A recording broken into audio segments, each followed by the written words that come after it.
नमस्कार। आराम से बैठ जाइए या लेट जाइए और ब्रह्मांड की आवाजों के साथ सोने की तैयारी कीजिए। कल्पना कीजिए, एक सुबह आप जागते हैं और देखते हैं कि आपके कमरे की खिड़की से बाहर की दुनिया पहले से आधी फीकी पड़ गई है। सूरज की रोशनी उतनी तेज नहीं है। बाहर की स्ट्रीट लाइट्स बहुत दूर और कमजोर लग रही है और आपके कमरे का बल्ब भी बस हल्का हल्का टिमटिमा रहा है ना? ये किसी साइंस फिक्शन उपन्यास की शुरुआत जैसा लगता है। लेकिन क्या होगा अगर मैं आपसे कहूं कि कुछ ऐसा ही, मगर बहुत ही विशाल स्तर पर, ठीक इस वक्त हमारे पूरे ब्रह्मांड के साथ हो रहा है? दुनिया भर के खगोल शास्त्री एक ऐसी पहेली से जूझ रहे हैं जिसने अंतरिक्ष के बारे में हमारी बुनियादी समझ पर ही सवाल उठा दिया है। पिछले कुछ सालों में जुटाए गए डेटा एक अविश्वसनीय तथ्य की ओर इशारा करते हैं। हमारा ब्रह्मांड अपेक्षा से कहीं ज्यादा तेजी से अंधेरा होता जा रहा है, यानी फीका पड़ रहा है। यह सिर्फ दूर के सितारों का धीरे धीरे बुझना नहीं है, यह एक वैश्विक अनसुलझा अंधेरापन है। ऐसा लगता है मानो किसी ने धीरे धीरे डिमर डिमर का नॉब घुमा दिया हो और पूरे ब्रह्मांड की कुल चमक को कम कर दिया हो। नींद के लिए बनी आज की इस खास लेक्चर में हम इस रहस्य के केंद्र में जाएंगे। हम जरा भी जल्दी नहीं करेंगे। हम धीरे से शांत मन से समझेंगे कि वैज्ञानिक इस चौंकाने वाले नतीजे तक कैसे पहुंचे। वे क्या परिकल्पनाएं, हाइपोथेसिस पेश कर रहे हैं और इसका हम सब के लिए क्या मतलब हो सकता है। तैयार हो जाइए 21वीं सदी की सबसे बड़ी पहेली में गोता लगाने के लिए।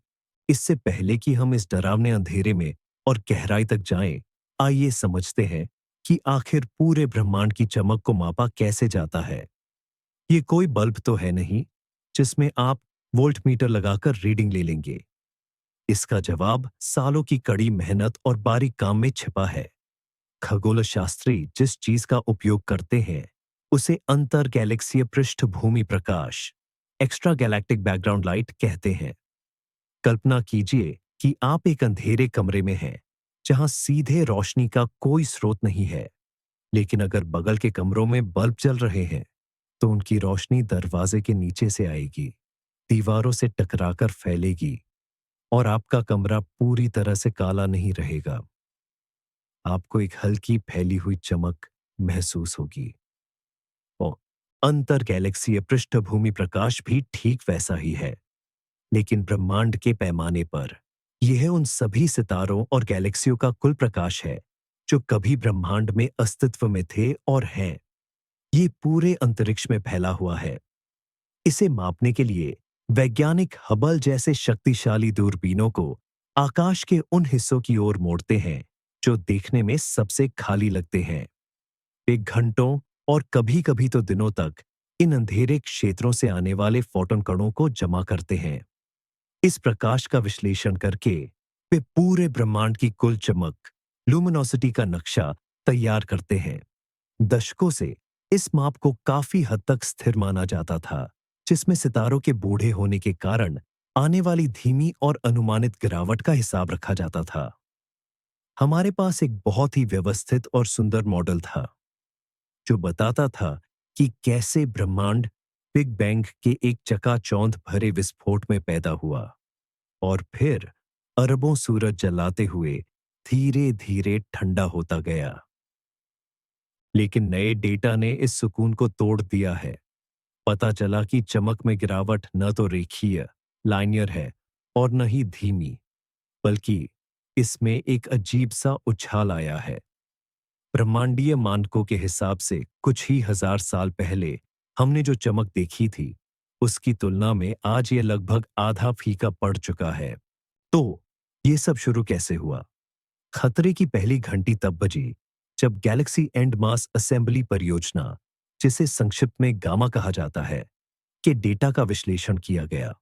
ये आकाश के सबसे महत्वाकांक्षी सर्वेक्षणों में से एक है, जिसमें हमसे अलग अलग दूरियों पर मौजूद लाखों आकाशगंगाओं, गैलेक्सियों का अध्ययन किया गया था। इस परियोजना का मुख्य लक्ष्य ब्रह्मांड में पदार्थ, मैटर के वितरण का एक 3D नक्शा बनाना था। लेकिन साथ ही वैज्ञानिकों ने इन आकाशगंगाओं द्वारा उत्सर्जित प्रकाश को भी मापा। जब खगोल भौतिकविदों एस्ट्रोफिजिसिस्ट्स की एक अंतर्राष्ट्रीय टीम ने अल्ट्रावायलेट से लेकर दूर इंफ्रारेड रेंज तक के प्रकाश को कवर करने वाले डेटा को एक साथ इकट्ठा किया, तो वे एक आश्चर्यजनक नतीजे पर पहुंचे।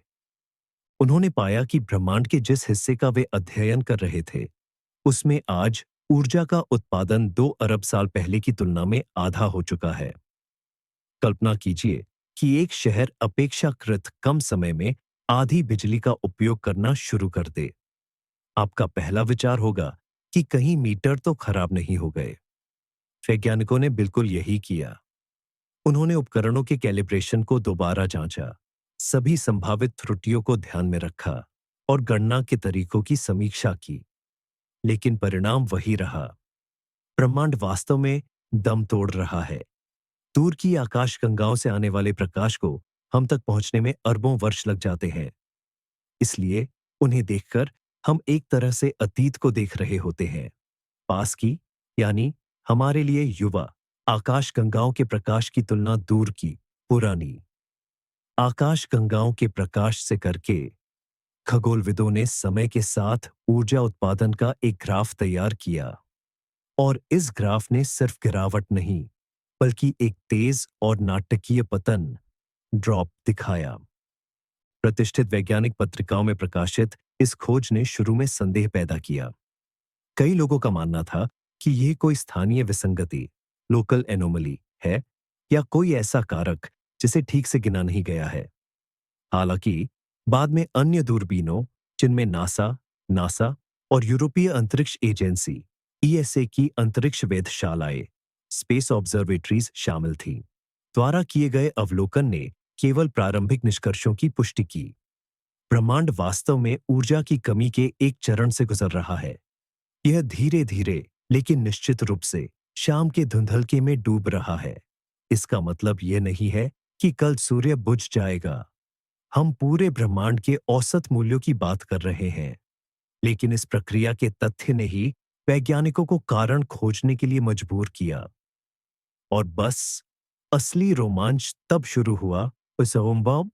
वैज्ञानिकों ने जिस पहली और सबसे स्पष्ट परिकल्पना पर विचार किया, वह बिल्कुल सामने थी। आखिर क्या हो अगर कोई चीज प्रकाश को हम तक पहुंचने से रोक रही हो? क्या आकाश गंगाओं के बीच की धूल, धूल के कण बढ़ गई है? हम हमेशा यही सोचते हैं कि अंतरिक्ष एक पूर्ण निर्वात, एकदम खाली जगह है, लेकिन हकीकत यह नहीं है। अंतर आकाशगंगा वातावरण, इंटरगैलेक्टिक मीडियम, हल्की गैस, मूलभूत कणों और हाँ, ब्रह्मांडीय धूल से भरा है। यह धूल सिलिकेट्स और ग्रेफाइट के छोटे छोटे कणों से बनी है, जो सुपरनोवा के विस्फोटों या बूढ़े लाल विशाल तारों, रेड जायंट्स, की हवा से अंतरिक्ष में बिखर गए हैं। धूल का हर कण प्रकाश के रास्ते में एक छोटी रुकावट है। अकेले ये कण लगभग अदृश्य होते हैं, लेकिन जब एक फोटॉन के मार्ग में ट्रिलियन कण आते हैं, तो इसका प्रभाव स्पष्ट हो जाता है। प्रकाश अवशोषित, अब्सॉर्ब और बिखर जाता है, जिससे दूर की वस्तुएं हमें धुंधली और ज्यादा लाल दिखाई देती हैं। इस प्रभाव को रेडनिंग रेडनिंग कहते हैं। परिकल्पना यह थी कि किसी कारणवश इस अंतराकाशगंगा धूल की मात्रा अचानक बहुत ज्यादा बढ़ गई है। शायद अतीत में कोई बड़ी तबाही हुई हो, जैसे बड़े सुपरनोवा विस्फोटों की एक श्रृंखला, जिसने अंतरिक्ष को धुएं से भर दिया, यानी बहुत ज्यादा धूल पैदा कर दी। यह विचार इसकी सरलता के कारण काफी आकर्षक था। इसमें भौतिकी के मूलभूत नियमों को बदलने की जरूरत नहीं थी। यह सिर्फ इतना मानती थी कि हमने ब्रह्मांड के प्रदूषण को कम आंका है। इस परिकल्पना की जांच के लिए खगोलविदों ने रेडनिंग के सबूत तलाशने शुरू कर दिए। यदि धूल दोषी है, तो उसे लाल प्रकाश की तुलना में नीले प्रकाश को ज्यादा अवशोषित करना चाहिए। इसका मतलब है कि दूर की आकाशगंगाओं के स्पेक्ट्रा व्यवस्थित रूप से लाल पक्ष की ओर विस्थापित, शिफ्टेड होने चाहिए। और यह शिफ्ट कॉस्मोलॉजिकल विस्तार, ब्रह्मंडीय विस्तार द्वारा बताई गई शिफ्ट से अधिक होनी चाहिए। गहन मापन शुरू किए गए। वैज्ञानिकों ने समान दूरी पर लेकिन अलग अलग दिशाओं में स्थित हजारों आकाशगंगाओं के रंगों की तुलना की। यदि धूल का एक ही विशाल बादल होता तो उन सभी पर लगभग समान प्रभाव पड़ना चाहिए था, लेकिन परिणाम विरोधाभासी निकले। कुछ दिशाओं में रेडनिंग का प्रभाव देखा गया, पर दूसरी दिशाओं में नहीं। यह तस्वीर एक पूर्ण इकाई में नहीं ढल रही थी। धूल इस घटना का एकमात्र और सार्वभौमिक स्पष्टीकरण नहीं हो सकती थी। हालांकि ब्रह्मांडीय धूल की इस परिकल्पना ने पूरी घटना को समझा नहीं पाया, लेकिन इसने शोधकर्ताओं को और गहराई से सोचने पर मजबूर कर दिया। क्या होगा अगर समस्या रोशनी के बाधित होने में नहीं, बल्कि शुरुआत से ही रोशनी कम बनने में हो?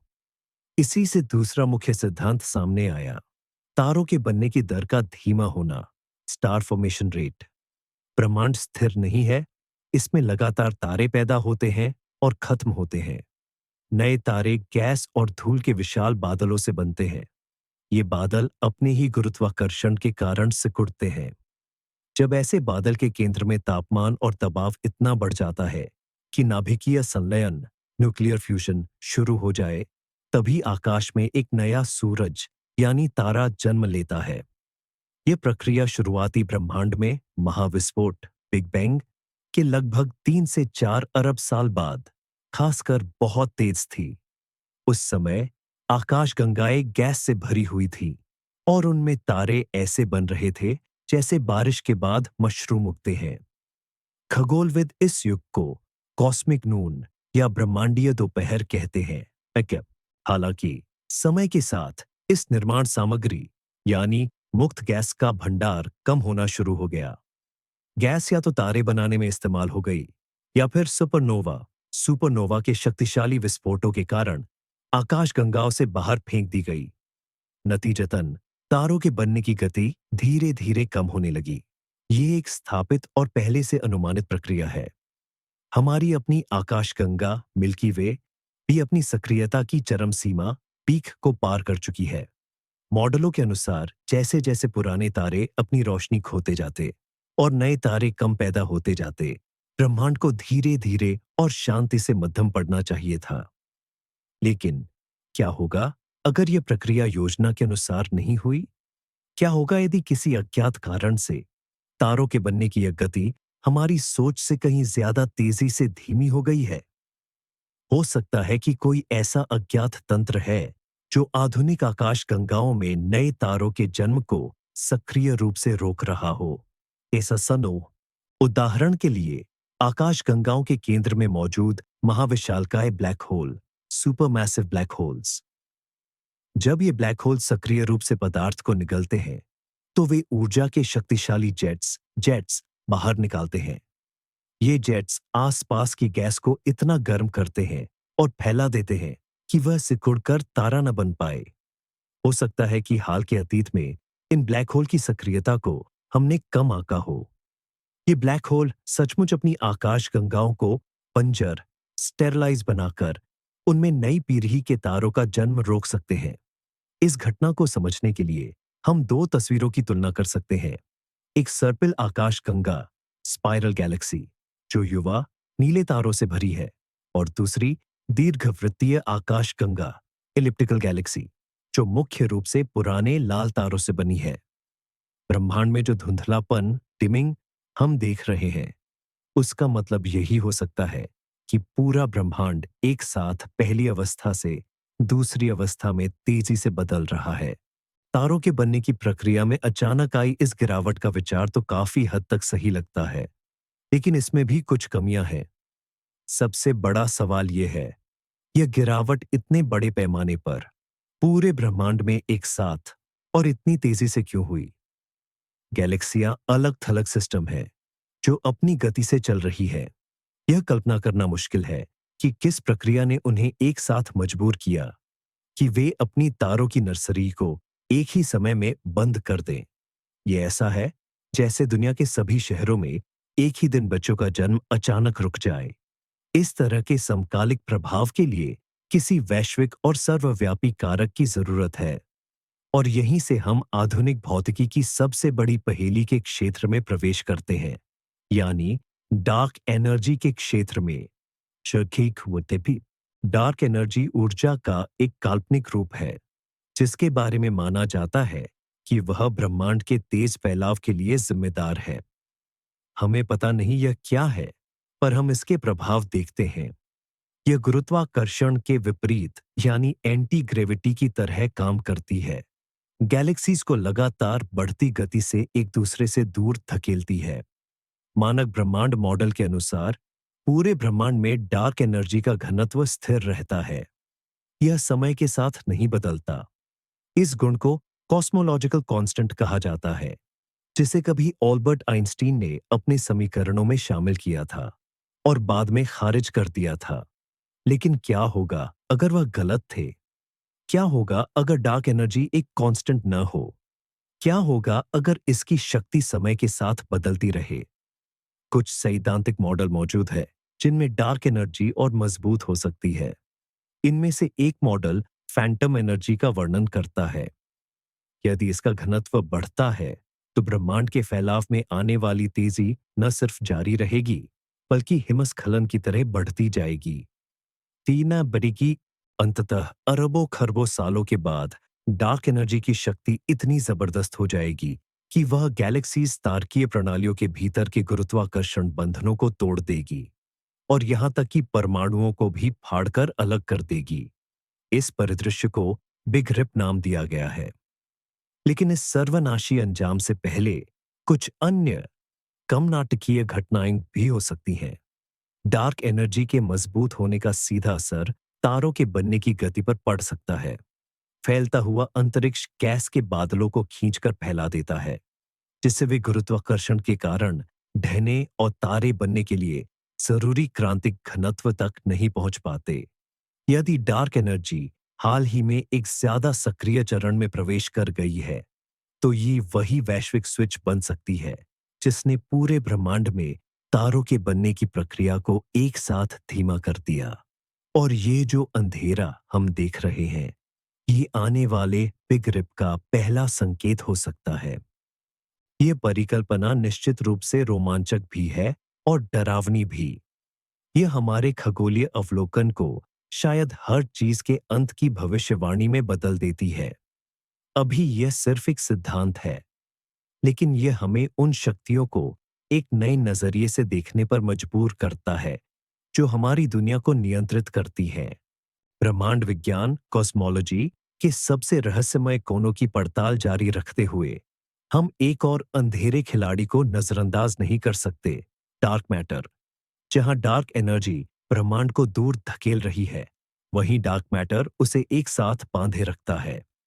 यह एक अदृश्य पदार्थ है जो न तो प्रकाश उत्सर्जित करता है और न ही उसे अवशोषित, लेकिन इसमें गुरुत्वाकर्षण जरूर होता है।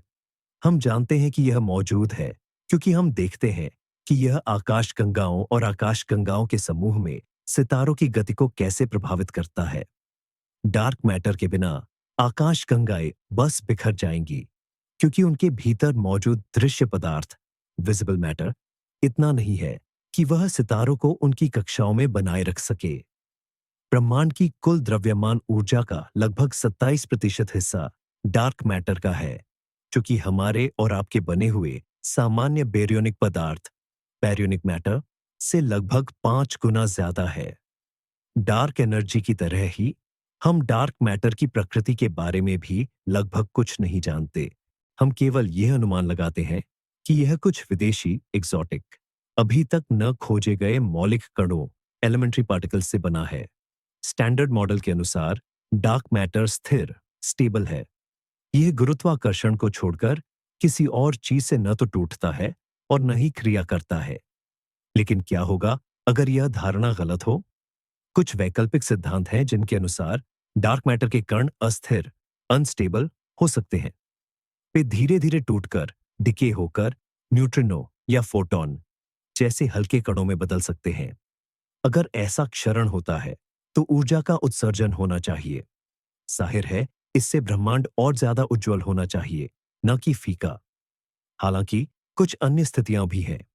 उदाहरण के लिए, डार्क मैटर क्षय होने के बजाय कणों के आपस में टकराने पर नष्ट अनाहिलेट हो सकता है, या यह सामान्य पदार्थ के साथ ऐसे तरीकों से क्रिया कर सकता है जिनकी हम अभी भविष्यवाणी नहीं कर सकते।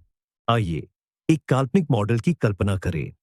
डार्क मैटर एक ऐसी नई स्थिति में बदल सकता है जहां वह प्रकाश को अवशोषित करना शुरू कर देता है, या शायद इसके टूटने से कुछ ऐसे कण पैदा हों जो उत्प्रेरक कैटलिस्ट के रूप में काम करे, जिससे अंतरतारकीय गैस इंटरस्टेलर गैस का रूपांतरण उस ब्रह्मांडीय धूल कॉस्मिक डस्ट में तेजी से हो जाए जो सितारों की रोशनी को धुंधला कर देती है। ब्रह्मांड के धुंधला होने और डार्क मैटर के गुणों के बीच का संबंध अभी सिर्फ अनुमान पर आधारित है। हमारे पास इस परिकल्पना का कोई सीधा प्रमाण नहीं है, लेकिन यह शोध के लिए एक नया द्वार खोलता है। अगर हम यह साबित करने में सफल होते हैं कि डार्क मैटर के गुण समय के साथ बदलते हैं, तो ये भौतिकी के क्षेत्र में एक क्रांति होगी और ब्रह्मांड का यह प्रेक्षित फीकापन, ऑब्जर्व्ड डिमिंग, उस क्रांति का पहला अवलोकन संबंधी प्रमाण हो सकता है। वैज्ञानिक पहले से ही डार्क मैटर के क्षय के अप्रत्यक्ष संकेतों की तलाश कर रहे हैं, जैसे कि हमारी आकाशगंगा के केंद्र से आ रही गामा किरणों या पॉजिट्रॉन की अधिकता। यही डार्क मैटर का घनत्व सबसे अधिक होने की उम्मीद है। अब तक के नतीजे मिश्रित रहे हैं, लेकिन खोज अभी भी जारी है। जब सभी परिचित व्याख्याएं रास्ता बंद कर देती हैं, तो सबसे साहसी मस्तिष्क सबसे मौलिक प्रश्न उठाते हैं। क्या यह संभव है कि समस्या ब्रह्मांड में नहीं, बल्कि उसके नियमों की हमारी समझ में है? क्या होगा अगर यह मंद पड़ना कोई वास्तविक भौतिक प्रक्रिया न होकर सिर्फ एक भ्रम है, जो इस वजह से पैदा हुआ है कि भौतिकी को लेकर हमारी मूल अवधारणाएं ही गलत है? यह रास्ता बहुत ही मौलिक है और इसकी जांच करना सबसे मुश्किल। इसके लिए उन मूल सिद्धांतों पर फिर से विचार करना होगा जिन पर पूरा आधुनिक ब्रह्मांड विज्ञान टिका हुआ है। इनमें से एक है आइंस्टीन का सामान्य सापेक्षता सिद्धांत, जो गुरुत्वाकर्षण की व्याख्या करता है, और दूसरा है मूलभूत कणों की भौतिकी का मानक मॉडल। हम इन्हें अटूट मानते आए हैं, लेकिन विज्ञान का इतिहास हमें सिखाता है कि हर सिद्धांत की अपनी एक सीमा होती है। हो सकता है कि ब्रह्मांड के अति विशाल पैमानों पर प्रकृति के नियम थोड़े अलग तरीके से काम करते हों। आइए पुरानी, लेकिन अब अस्वीकृत हो चुकी थके हुए प्रकाश टायर्ड लाइट की परिकल्पना को याद करें।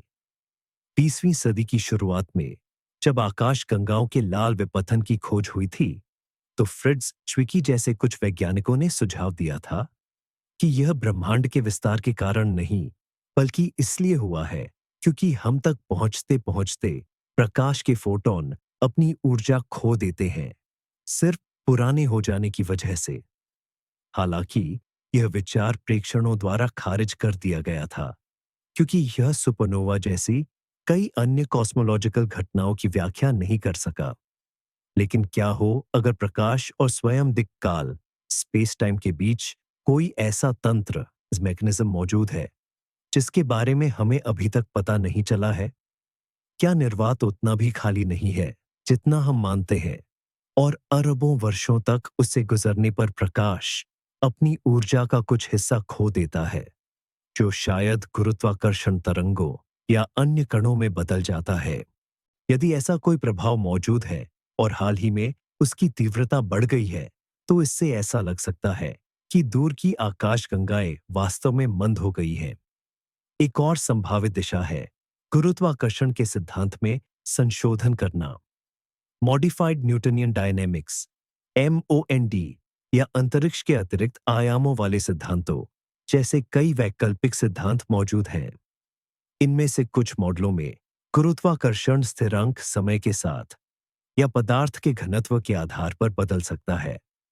इस तरह का बदलाव ब्रह्मांड के विस्तार की गतिशीलता को प्रभावित कर सकता है और परिणामस्वरूप दूर की वस्तुओं की चमक को लेकर हमारी धारणा बदल सकती है। जाहिर है, किसी भी नई थ्योरी को न सिर्फ ब्रह्मांड के धुंधलेपन की व्याख्या करनी होगी, बल्कि सौर मंडल में ग्रहों की गति से लेकर कॉस्मिक माइक्रोवेव बैकग्राउंड तक बाकी सभी खगोलीय प्रेक्षणों के साथ भी तालमेल बिठाना होगा। यह एक बेहद जटिल कार्य है, लेकिन यह संभावना कि हम एक नई भौतिकी की खोज के मुहाने पर खड़े हैं, सिद्धांतकारों की एक पूरी पीढ़ी को प्रेरित कर रही है। फीके पड़ते ब्रह्मांड की यह पहेली शायद अगली वैज्ञानिक क्रांति की कुंजी साबित हो सकती है। इस ब्रह्मांडीय रहस्य के जवाब तलाशने के लिए खगोलविदों ने अपनी सारी उम्मीदें एक नए प्रमुख उपकरण जेम्स वेब स्पेस टेलीस्कोप पर टिका दी है। साल 2021 के अंत में लॉन्च किया गया वेब हबल हबल का उत्तराधिकारी है, लेकिन इसकी क्षमताएं कहीं ज्यादा हैं, खासकर इंफ्रारेड अवरक्त तरंगों के स्पेक्ट्रम में। यह हमारी इस समस्या को हल करने के लिए इतना महत्वपूर्ण क्यों है? इसके तीन मुख्य कारण हैं। पहला, वेब ब्रह्मांड के अतीत में बहुत दूर तक झांक सकता है। इसके विशाल दर्पण और अति संवेदनशील डिटेक्टर इसे उन पहली आकाश गंगाओं के प्रकाश को देखने की अनुमति देते हैं जो महाविस्फोट बिग बैंग के सिर्फ कुछ 100 मिलियन साल बाद बनी थीं।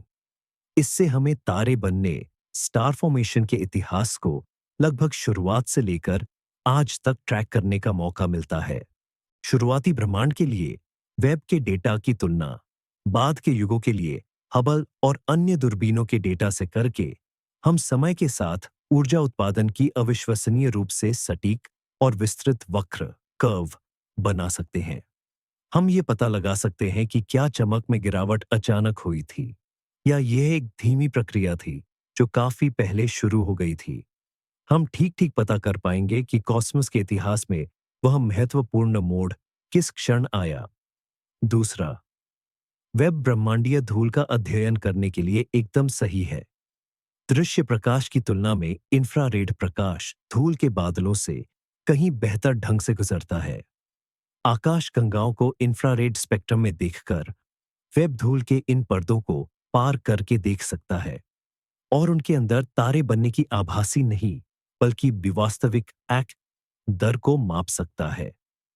इससे भी महत्वपूर्ण यह है कि धूल खुद भी तारों के प्रकाश को सोखकर गर्म हो जाती है और दूर इंफ्रारेड रेंज में विकिरण रेडिएशन करना शुरू कर देती है। वेब इस तापीय उत्सर्जन को पकड़ सकता है और इस प्रकार दूर की आकाश गंगाओं में धूल की मात्रा को सीधे माप सकता है। इससे हमें ब्रह्मांड के धुंधलेपन की इस परिकल्पना को आखिरकार साबित करने या खारिज करने में मदद मिलेगी। और आज तीसरा, वेब के पास अद्वितीय स्पेक्ट्रोस्कोपिक क्षमताएं हैं। यह दूर की वस्तुओं से आने वाले प्रकाश को अत्यंत उच्च रेजोल्यूशन के साथ स्पेक्ट्रम में विभाजित कर सकता है। यह हमें गैस की रासायनिक संरचना, उसके गति की दर और तारे बनने वाले क्षेत्रों की भौतिक स्थितियों को सटीक रूप से मापने की अनुमति देता है। यह डेटा ये समझने की कुंजी दे सकता है कि कौन सा तंत्र नए तारों के निर्माण को रोक रहा है, चाहे वह ब्लैक होल की गतिविधि हो या कुछ और। वेब के शुरुआती परिणामों ने पहले ही कई आश्चर्य दिए हैं, जिनसे पता चला है कि शुरुआती आकाशगंगाएं सिद्धांतों की अपेक्षा अधिक विशाल और विकसित थीं। यह पूरी तरह से संभव है कि आने वाले वर्षों में यही टेलीस्कोप हमें इस सवाल का जवाब दे देगा कि ब्रह्मांड में अंधेरा क्यों छा रहा है। विज्ञान कोई अटल सत्य नहीं है, बल्कि यह विवादों और चर्चाओं से भरा एक जीवंत सक्रिय प्रक्रिया है और ब्रह्मांड के धुंधला होने का रहस्य भी इसका अपवाद नहीं है। वैज्ञानिक समुदाय में इस घटना के कारणों को लेकर कोई सर्वसम्मत राय नहीं है। शोधकर्ताओं के विभिन्न समूह अपनी अपनी परिकल्पनाओं को मजबूती से स्थापित करने के लिए नए नए तर्क पेश कर रहे हैं। तारों के निर्माण में कमी आने के सिद्धांत के समर्थक विशिष्ट गैलेक्सीज के अवलोकन से मिले डेटा का हवाला देते हैं। ये आंकड़े दर्शाते हैं कि कई गैलेक्सीज में, खासकर बड़ी अंडाकार गैलेक्सीज में, नए तारे बनने की प्रक्रिया लगभग पूरी तरह थम चुकी है। वे तर्क देते हैं कि यह ब्रह्मांड के बूढ़ा होने की एक प्राकृतिक प्रक्रिया है जो हमारी अपेक्षा से अधिक तीव्र साबित हुई है। वहीं उनके विरोधी जो कॉस्मिक डस्ट यानी ब्रह्मांडीय धूल की परिकल्पना में विश्वास रखते हैं, आपत्ति करते हैं कि हम कुछ एक उदाहरणों के आधार पर पूरे ब्रह्मांड का न्याय नहीं कर सकते। वे इस ओर ध्यान दिलाते हैं कि कई सक्रिय स्टार फॉर्मिंग गैलेक्सीज घने धूल के बादलों के कारण हमसे ओझल हैं। उनके हिसाब से हम ब्रह्मांड के युवापन के एक बड़े हिस्से को देख ही नहीं पा रहे हैं। और अगर इस छिपे हुए प्रकाश को भी जोड़ा जाए, तो शायद चमक में कोई तेज गिरावट हुई ही न हो। डार्क एनर्जी और डार्क मैटर का जिक्र आते ही यह बहस और भी ज्यादा तेज हो जाती है। विशेष मॉडलों पर काम कर रहे सैद्धांतिक भौतिक विज्ञानी इस पहेली में अपने साहसी विचारों की पुष्टि का एक मौका देखते हैं। वे जटिल गणितीय संरचनाएं गढ़ते हैं जो इस धुंधलापन को मूलभूत स्थिरांकों में बदलाव या नए कणों और क्षेत्रों के अस्तित्व से जोड़ती है। शून्य। वहीं अवलोकन करने वाले खगोल शास्त्री ऐसी थ्योरीज के प्रति बड़ी सावधानी बरतते हैं।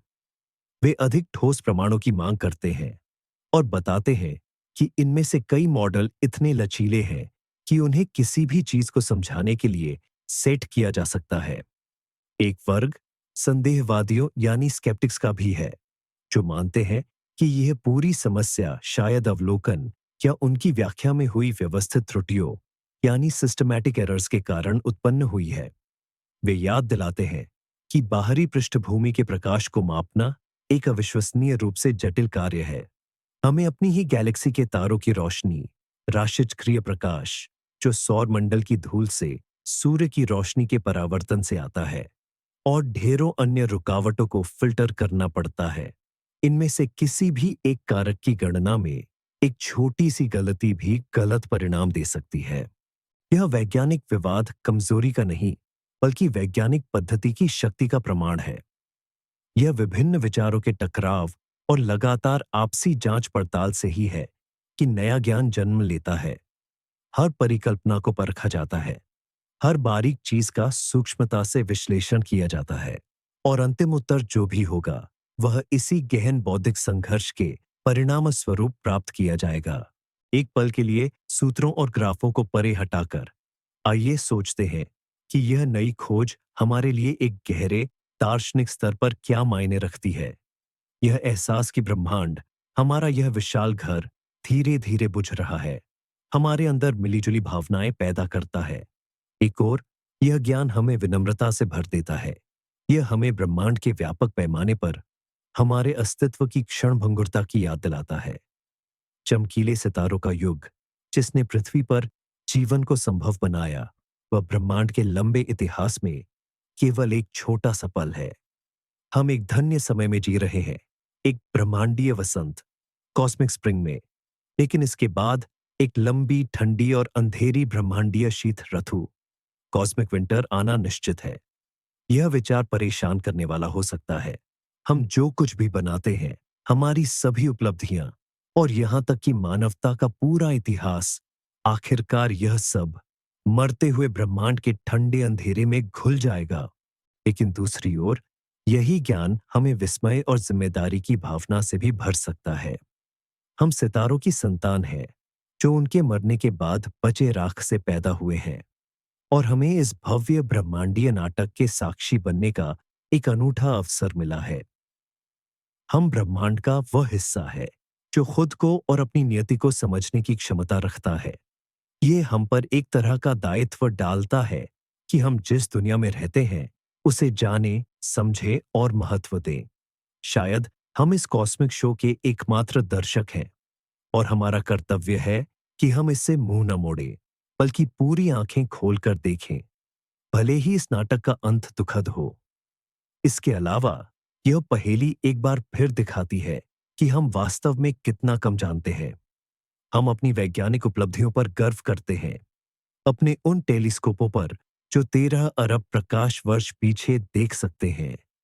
लेकिन यह साधारण सा दिखने वाला अवलोकन कि प्रकाश फीका पड़ गया है, ग्रह के बेहतरीन दिमागों को भी हैरान कर देता है। ब्रह्मांड अभी भी रहस्यों से भरा है, और हर नए खुले क्षितिज के पार और भी अद्भुत पहेलियां हमारा इंतजार कर रही हैं। और शायद ज्ञान की इस सतत खोज में, अज्ञान से ज्ञान तक की इस अंतहीन यात्रा में ही हमारे अस्तित्व का मुख्य अर्थ छिपा है। ब्रह्मांड भले ही मंद पड़ रहा हो, लेकिन इसे समझने की कोशिश कर रहे मानव मस्तिष्क का प्रकाश लगातार चलता रहेगा। क्या यह संभव है कि हम जिसे एक दिशीय विनाश की प्रक्रिया मान रहे हैं, वह वास्तव में एक विशाल ब्रह्मांडीय चक्र का केवल एक चरण हो? ब्रह्मांड की चक्रीयता का यह विचार उतना ही पुराना है जितना कि मानव सभ्यता। कई प्राचीन संस्कृतियों और दार्शनिक प्रणालियों में यह धारणा थी कि दुनिया बिंदु ए से बिंदु बी तक सीधे नहीं चलती, बल्कि जन्म, मृत्यु और पुनर्जन्म के दोहराए जाने वाले चक्रों से गुजरती है। हालांकि आधुनिक ब्रह्मांड विज्ञान कॉस्मोलॉजी मुख्य रूप से रेखीय मॉडल का समर्थन करता है। महाविस्फोट, बिग बैंग, विस्तार और फिर या तो अनंत शीतलन, जिसे ऊष्मा मृत्यु, हीट डेथ कहा जाता है, या फिर वापस एक बिंदु में संकुचन, जिसे महासंकुचन, बिग क्रंच कहा जाता है। फिर भी कुछ चक्रीय मॉडल भी मौजूद है जो आधुनिक वैज्ञानिक आंकड़ों को इस प्राचीन ज्ञान के साथ मिलाने की कोशिश करते हैं। ऐसी सबसे प्रसिद्ध थ्योरी है पॉल स्टाइनहार्ट और नील टूरॉक द्वारा विकसित एक पायरोटिक या चक्रीय ब्रह्मांड का सिद्धांत। अब इस थ्योरी के अनुसार हमारा तीन आयामी ब्रह्मांड 3D यूनिवर्स एक तरह का ब्रान जैसे कि मेम्ब्रेना है जो बहुआयामी अंतरिक्ष में तैर रहा है। समय समय पर हमारा यह ब्रान एक अन्य समानांतर ब्रान से टकराता है। ऐसी हर टक्कर एक नए महाविस्फोट को जन्म देती है और विकास के एक नए चक्र को शुरू करती है। इस मॉडल में ब्रह्मांड का विस्तार एक धीमे संकुचन से बदल जाता है, लेकिन यही संकुचन सिंगुलैरिटी तक नहीं पहुंचता, बल्कि नए टकराव के क्षण तक ही होता है। इसका हमारे द्वारा देखे जा रहे मंद पड़ने, डिमिंग से क्या संबंध हो सकता है? हो सकता है कि हम अब उस चरण में हैं जहां डार्क एनर्जी का प्रभुत्व, जो त्वरित विस्तार का कारण बन रहा था, अब समाप्ति की ओर है। इसका असर कमजोर पड़ रहा हो और इसकी जगह गुरुत्वाकर्षण बल ले रहा हो, जो धीरे धीरे ब्रह्मांड को वापस खींचना शुरू कर देगा। बलों में इस बदलाव से तारा निर्माण, स्टार फॉर्मेशन रुक सकता है और कुल चमक में कमी आ सकती है। यानी यह मंद पड़ना अंतिम मृत्यु का संकेत नहीं है, बल्कि यह आगामी ब्रह्मांडीय निश्वसन, कॉस्मिक एक्सेलेशन का पूर्व संकेत है, जिसके बाद एक नया आश्वसन, इनहेल होगा। चक्रीय मॉडल का एक अन्य विकल्प यह सुझाव देता है कि मूलभूत भौतिक नियतांक जैसे कि प्रकाश की गति या गुरुत्वाकर्षण नियतांक पूरे चक्र के दौरान धीरे धीरे बदल सकते हैं। हमारे द्वारा देखा गया यह धीमा पड़ना इसी बदलाव का परिणाम हो सकता है, जो अगले चरण में विपरीत प्रक्रिया से बदल जाएगा। फिलहाल ये विचार वैज्ञानिक चिंतन के किनारे पर ही है। इनकी जांच करना बेहद मुश्किल है और इनके लिए अतिरिक्त आयामों तथा ब्रानों जैसे विलक्षण वस्तुओं के अस्तित्व की आवश्यकता है। लेकिन ये हमें गहराई से सोचने की प्रेरणा देते हैं और याद दिलाते हैं कि हमारा भविष्य उतना सरल और निश्चित नहीं हो सकता जितना हमें लगता है। शायद हम जो अंधकार देख रहे हैं वह अंत नहीं है, बल्कि एक नए सूर्योदय से पहले की शांति है, जहां एक तरफ सिद्धांतकार अपने मॉडल बना रहे हैं, वहीं दूसरी तरफ अवलोकन करने वाले खगोलविद सबूत जुटाने के अपने जटिल काम में लगे हैं। ब्रह्मांड के इस रहस्य को सुलझाने के लिए केवल तथ्य की पुष्टि करना पर्याप्त नहीं है। हमें अन्य स्वतंत्र प्रमाण खोजने होंगे जो किसी न किसी कारण की ओर संकेत करे।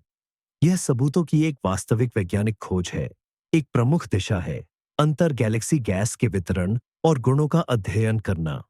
यदि स्टार फॉर्मेशन के दमन की परिकल्पना सही है, तो हमें इस गैस में बदलाव देखने चाहिए। ये गैस गर्म और अधिक विरल, कम सघन होनी चाहिए, क्योंकि इसे ब्लैक होल के जेट या अन्य प्रक्रियाओं द्वारा हिलाया जा रहा है।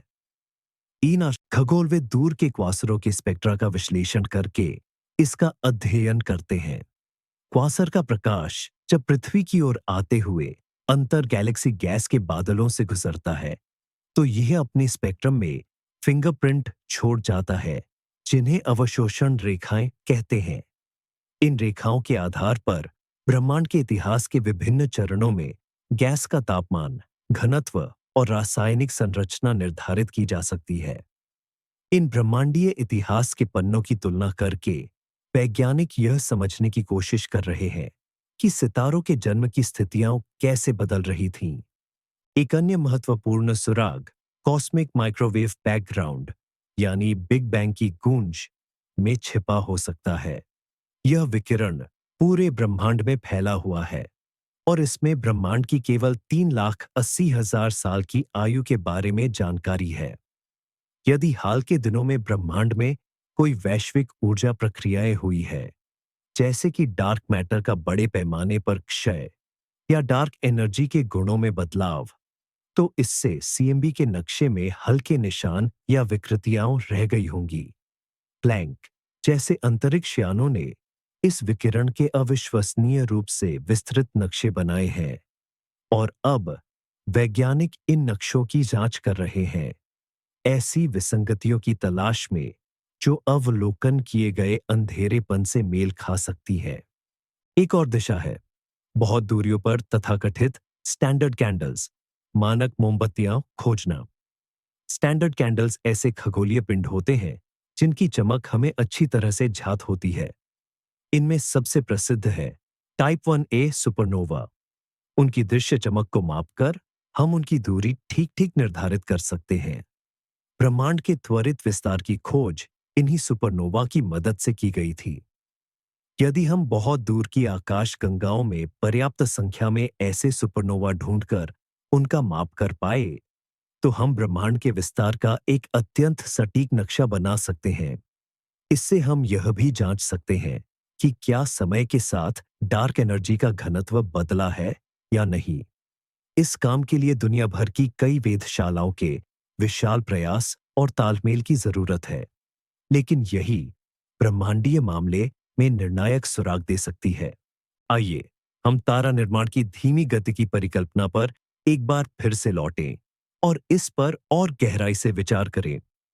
हमने पहले ही जिक्र किया है कि गैलेक्सी में गैस के भंडार धीरे धीरे खत्म हो रहे हैं, लेकिन यह तो सिक्के का सिर्फ एक पहलू है। दूसरा, जो उतना ही जरूरी है, वह है गैस का तारों में बदलने की दक्षता। पता चलता है कि भले ही किसी गैलेक्सी में गैस की मात्रा बहुत हो, ये जरूरी नहीं है कि उससे तारों का निर्माण होगा। तारा निर्माण की प्रक्रिया बहुत ही नाजुक और अनिश्चित होती है। इसके शुरू होने के लिए जरूरी है कि गैस का बादल ठंडा हो जाए और इतना घना हो जाए कि गुरुत्वाकर्षण उस पर आंतरिक दबाव को हावी होने दे। कई कारक इसमें बाधा डाल सकते हैं। तारा निर्माण के मुख्य दुश्मनों में से एक है जिसे प्रतिपुष्टि फीडबैक कहा जाता है। जब गैलेक्सी में पहले विशाल तारे पैदा होते हैं, तो वे अपने आसपास के माहौल को जोरदार तरीके से प्रभावित करना शुरू कर देते हैं। अपनी तीव्र रोशनी और तारकीय पवन से वे आसपास की गैस को गर्म करके बिखेर देते हैं और जब वे अपनी छोटी जिंदगी के अंत में सुपरनोवा के रूप में फटते हैं, तो ये सदमे की लहर गैलेक्सी के पूरे क्षेत्रों को गैस से खाली कर सकती है। यह एक विरोधाभासी स्थिति बन जाती है। तारा निर्माण ही ऐसी परिस्थितियां पैदा करता है जो आगे के निर्माण को रोकती हैं। इस स्वनियमन तंत्र को गतिविधि के धीरे धीरे कम होने का कारण बनना चाहिए था, लेकिन हो सकता है कि हमने इसकी शक्ति को कम आंका हो। अति विशाल ब्लैक होल की भूमिका खास तौर पर महत्वपूर्ण है। आज हम जानते हैं कि वे लगभग हर बड़ी गैलेक्सी के केंद्र में मौजूद हैं। ऐसे ब्लैक होल का द्रव्यमान सीधे तौर पर गैलेक्सी के केंद्रीय भाग के द्रव्यमान से जुड़ा होता है। यह बताता है कि ब्लैक होल का विकास और गैलेक्सी का विकास, ये दोनों आपस में जुड़ी हुई प्रक्रियाएं हैं। जब ब्लैक होल सक्रिय रूप से गैस को निगलता है, तो वह क्वासर में बदल जाता है, जो ब्रह्मांड के सबसे चमकदार पिंडों में से एक है। क्वासर द्वारा छोड़ी गई ऊर्जा बहुत विशाल होती है। यह गैलेक्सी के अंदर की गैस को सिर्फ गर्म ही नहीं करती, बल्कि इसे पूरी तरह से अंतर गैलेक्टिक अंतरिक्ष में बाहर फेंकने की क्षमता रखती है।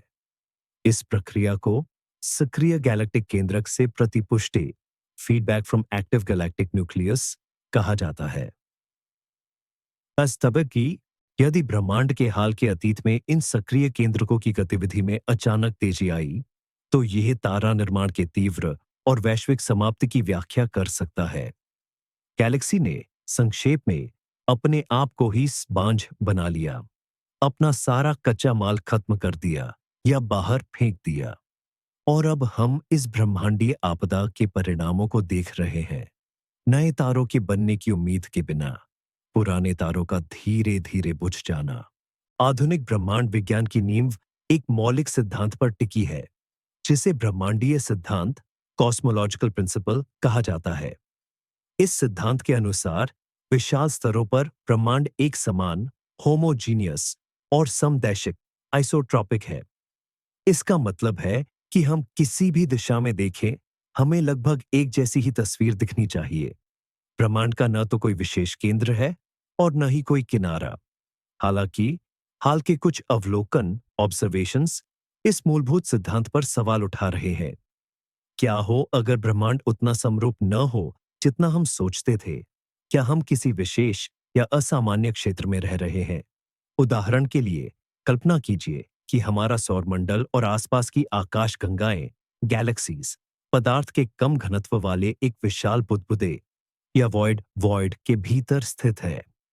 ऐसा वॉइड शुरुआती ब्रह्मांड में घनत्व के यादृच्छिक उतार चढ़ाव, रैंडम फ्लक्चुएशंस के कारण बना हो सकता है। यदि हम ऐसे वॉइड के केंद्र में हैं, तो ब्रह्मांड के बारे में हमारी समझ विकृत हो जाएगी। हमें ऐसा लगेगा कि दूर की आकाश गंगाई हमसे अपेक्षा से अधिक तेजी से दूर जा रही है, क्योंकि बुदबुदे के बाहर का सघन पदार्थ, डेंसर मैटर, हमें अतिरिक्त रूप से धकेल रहा है। इसी कारण हमें त्वरित विस्तार, एक्सेलरेटेड एक्सपेंशन का भ्रम होता है, जिसे समझाने के लिए ही डार्क एनर्जी की अवधारणा लाई गई थी। अब इसका ब्रह्मांड के मंद पड़ने से क्या संबंध है? यदि हम असामान्य रूप से कम घनत्व वाले क्षेत्र में हैं, तो हमारे आसपास तारों और आकाशगंगाओं की संख्या ब्रह्मांड के औसत से कम हो सकती है। जो हम वैश्विक मंदता, ग्लोबल डिमिंग के रूप में देखते हैं, वह हमारे दुर्भाग्यपूर्ण स्थान के कारण उत्पन्न हुआ एक स्थानीय प्रभाव मात्र हो सकता है। असल में हम एक ब्रह्मांडीय गांव में रह रहे हैं और हम पूरी दुनिया का आकलन इसकी मंद रोशनी से कर रहे हैं। हम दूर के महानगरों की चमक को नहीं देख रहे हैं। विशाल वॉइड परिकल्पना, जायंट वॉइड हाइपोथेसिस के नाम से जानी जाने वाली यह धारणा वैज्ञानिक समुदाय में सक्रिय रूप से चर्चा का विषय है। इसे प्रमाणित करने के लिए हमें विभिन्न दिशाओं और दूरियों में आकाश गंगाओं के वितरण के अत्यधिक सटीक मानचित्र तैयार करने होंगे। यदि हम सचमुच एक बुदबुदे में रह रहे हैं, तो हमें इसके किनारों को देखना चाहिए, वह क्षेत्र जहां आकाश गंगाओं का घनत्व अचानक बढ़ जाता है। कुछ डेटा, जैसे कि अवशेष विकिरण, रेलिक्ट रेडिएशन में विसंगतियां, कोल्ड स्पॉट, अप्रत्यक्ष रूप से ऐसी विशाल संरचनाओं के अस्तित्व की संभावना की ओर इशारा करती है। यदि यह परिकल्पना सच साबित होती है, तो इसका मतलब होगा कि हमें न केवल ब्रह्मांड के मंद पड़ने के कारणों पर, बल्कि डार्क एनर्जी के बारे में हमारी धारणा पर भी पुनर्विचार करना होगा। हो सकता है कि डार्क एनर्जी जैसी कोई चीज मौजूद ही न हो और यह सब हमारे ब्रह्मांड की गैर समरूपता, नॉन यूनिफॉर्मिटी का ही परिणाम हो। ब्रह्मांड के धीमे पड़ते या अंधेरा होते जाने की यह खोज इसके अंतिम भविष्य के बारे में हमारी समझ को सीधे प्रभावित करती है। लंबे समय से ब्रह्मांड विज्ञान, कॉस्मोलॉजी में दो मुख्य परिदृश्यों पर विचार किया जाता रहा है। पहला है महासंकुचन, बिग क्रंच। यदि ब्रह्मांड में पदार्थ का औसत घनत्व काफी अधिक है, तो गुरुत्वाकर्षण बल अंततः इस विस्तार को रोक देगा और इसे उलट देगा। आकाश गंगाएं एक दूसरे के करीब आने लगेंगी, तापमान बढ़ेगा और अंत में संपूर्ण ब्रह्मांड उसी अतिसघन बिंदु में सिमट जाएगा जहां से यह शुरू हुआ था। दूसरा परिदृश्य है ऊष्मा मृत्यु, हीट डेथ। यदि विस्तार को रोकने के लिए पदार्थ का घनत्व अपर्याप्त है, तो यह हमेशा के लिए जारी रहेगा। आकाश गंगाएं दूर होती जाएंगी, तारे जलकर राख हो जाएंगे, पदार्थ विघटित हो जाएगा और ब्रह्मांड एक ठंडी, अंधेरी और खाली जगह बन जाएगा जहां कुछ भी नहीं होगा। डार्क एनर्जी की खोज और ब्रह्मांड के त्वरित विस्तार ने दूसरे परिदृश्य को अधिक संभावित बना दिया, लेकिन इसने एक तीसरा और भी विचित्र विकल्प भी पैदा किया है, जिसका हमने पहले उल्लेख किया है, महाविखंडन, बिग रिप, जो फैंटम डार्क एनर्जी के कारण होता है। तो यह नई खोज इस तस्वीर को कैसे बदलती है? यदि अंधेरा होने का कारण तारा निर्माण, स्टार फॉर्मेशन में अचानक आई भारी गिरावट है, तो यह ऊष्मा मृत्यु के आगमन को तेज कर देगा। ब्रह्मांड हमारे अनुमान से कहीं जल्दी ठंडा और अंधेरा हो जाएगा। तारों का युग यानी स्टेलिफेर्स एरा छोटा हो जाएगा। अंतिम तारे जलकर बुझ जाएंगे और अंतरिक्ष घोर अंधकार में डूब जाएगा, जहां केवल ब्लैक होल, न्यूट्रॉन तारे और ठंडे हो चुके सफेद बौने, व्हाइट ड्वार्फ्स ही शेष होंगे। लेकिन अगर डार्क एनर्जी के गुणों में बदलाव की परिकल्पना, हाइपोथेसिस सही है, तो स्थिति और भी रोमांचक हो जाती है। यदि इसका घनत्व बढ़ रहा है, तो हम महाविखंडन की ओर बढ़ रहे हैं। और यदि यह इसके विपरीत कमजोर हो जाती है और यहां तक कि अपना चिन्ह, साइन भी बदल सकती है, तो महासंकुचन का परिदृश्य एक बार फिर संभव हो जाता है। हो सकता है कि हम एक ऐसे निर्णायक मोड़ पर हों जहां विस्तार संकुचन में बदल रहा हो। और यदि चक्रीय मॉडल, साइक्लिकल मॉडल्स सही है, तो ब्रह्मांड का यह वर्तमान मंद होना सिर्फ एक नए जन्म की प्रस्तावना मात्र है। इसलिए इस प्रश्न का उत्तर कि ब्रह्मांड क्यों अंधेरा हो रहा है, केवल वैज्ञानिक जिज्ञासा को शांत करना नहीं है। यह समस्त अस्तित्व के अंतिम भाग्य को समझने की कुंजी है। दूर की आकाश गंगाओं के प्रकाश का अध्ययन करके हम वास्तव में ब्रह्मांड की पुस्तक का अंतिम अध्याय पढ़ने की कोशिश कर रहे हैं। और हमें अभी तक पता नहीं है कि इस अध्याय का अंत सुखद होगा, दुखद होगा, या फिर यह एक ऐसी विस्मयादिबोधक के साथ समाप्त होगा जिसके बाद एक नई अनलिखी कहानी शुरू होगी। आइए ब्रह्मांडीय धूल, कॉस्मिक डस्ट से जुड़ी परिकल्पना को एक नए नजरिए से समझते हैं। हमने पहले चर्चा की थी कि अगर यह धूल असमान रूप से फैली हुई है, तो यह पूरे ब्रह्मांड में दिखने वाले वैश्विक प्रभाव, ग्लोबल इफेक्ट की व्याख्या नहीं कर पाती। लेकिन क्या हो अगर बदलाव धूल की कुल मात्रा में नहीं, बल्कि उसकी विशेषताओं, प्रॉपर्टीज में आया हो? अंतरिक्ष धूल की संरचना स्थायी नहीं होती। इसका निर्माण इस बात पर निर्भर करता है कि किस विशेष युग में कौन से तारे हावी थे। युवा और भारी तारे हीलियम से भारी तत्वों का निर्माण करते हैं, जो सुपरनोवा विस्फोटों, सुपरनोवा एक्सप्लोजन्स के दौरान अंतरिक्ष में बिखर जाते हैं। कार्बन, ऑक्सीजन और सिलिकॉन जैसे यही तत्व धूल के कणों के निर्माण खंड बनते हैं। इसके विपरीत हमारे सूर्य जैसे पुराने, कम द्रव्यमान वाले तारे अपने जीवन के अंतिम चरण में अपनी बाहरी परतें फेंक देते हैं। ये भी अंतर तारकीय माध्यम, इंटरस्टेलर मीडियम को समृद्ध करते हैं, लेकिन तत्वों का संयोजन, सेट भिन्न होता है। संभव है कि ब्रह्मांड के हाल के इतिहास में धूल बनाने वाले उत्पादक तारों के प्रमुख प्रकार में कोई बड़ा बदलाव आया हो। उदाहरण के लिए, यदि विशाल तारों का युग समाप्त हो गया हो और अब मध्यम वर्ग के बूढ़े तारे ही धूल निर्माण में मुख्य भूमिका निभा रहे हों। इस बदलाव से धूल के कणों का औसत आकार, उनकी आकृति और उनका रासायनिक संगठन, केमिकल कॉम्पोजिशन बदल सकता है। और ये सभी मापदंड सीधे तौर पर निर्धारित करते हैं कि धूल प्रकाश के साथ किस प्रकार प्रतिक्रिया करती है। उदाहरण के लिए, ग्रेफाइट के बड़े कण छोटे सिलिकेट कणों की तुलना में प्रकाश की एक व्यापक तरंग दैर्ध्य, वेवलेंथ सीमा में उसे ज्यादा कुशलता से अवशोषित कर सकते हैं। अगर पूरे ब्रह्मांड में किसी वजह से छोटे छोटे कण आपस में जुड़कर क्लंपिंग, बड़े समुच्चय, एग्लोमरेट्स बनाना शुरू कर दे, तो इससे अंतर आकाशगंगा अंतरिक्ष, इंटरगैलेक्टिक स्पेस की कुल अपारदर्शिता, ओपेसिटी बढ़ सकती है, भले ही धूल का कुल द्रव्यमान उतना ही रहा हो। यह एक बहुत ही सूक्ष्म, सटल और जटिल प्रभाव है, जिसकी पुष्टि अवलोकन, ऑब्जर्वेशंस के माध्यम से करना बेहद कठिन है।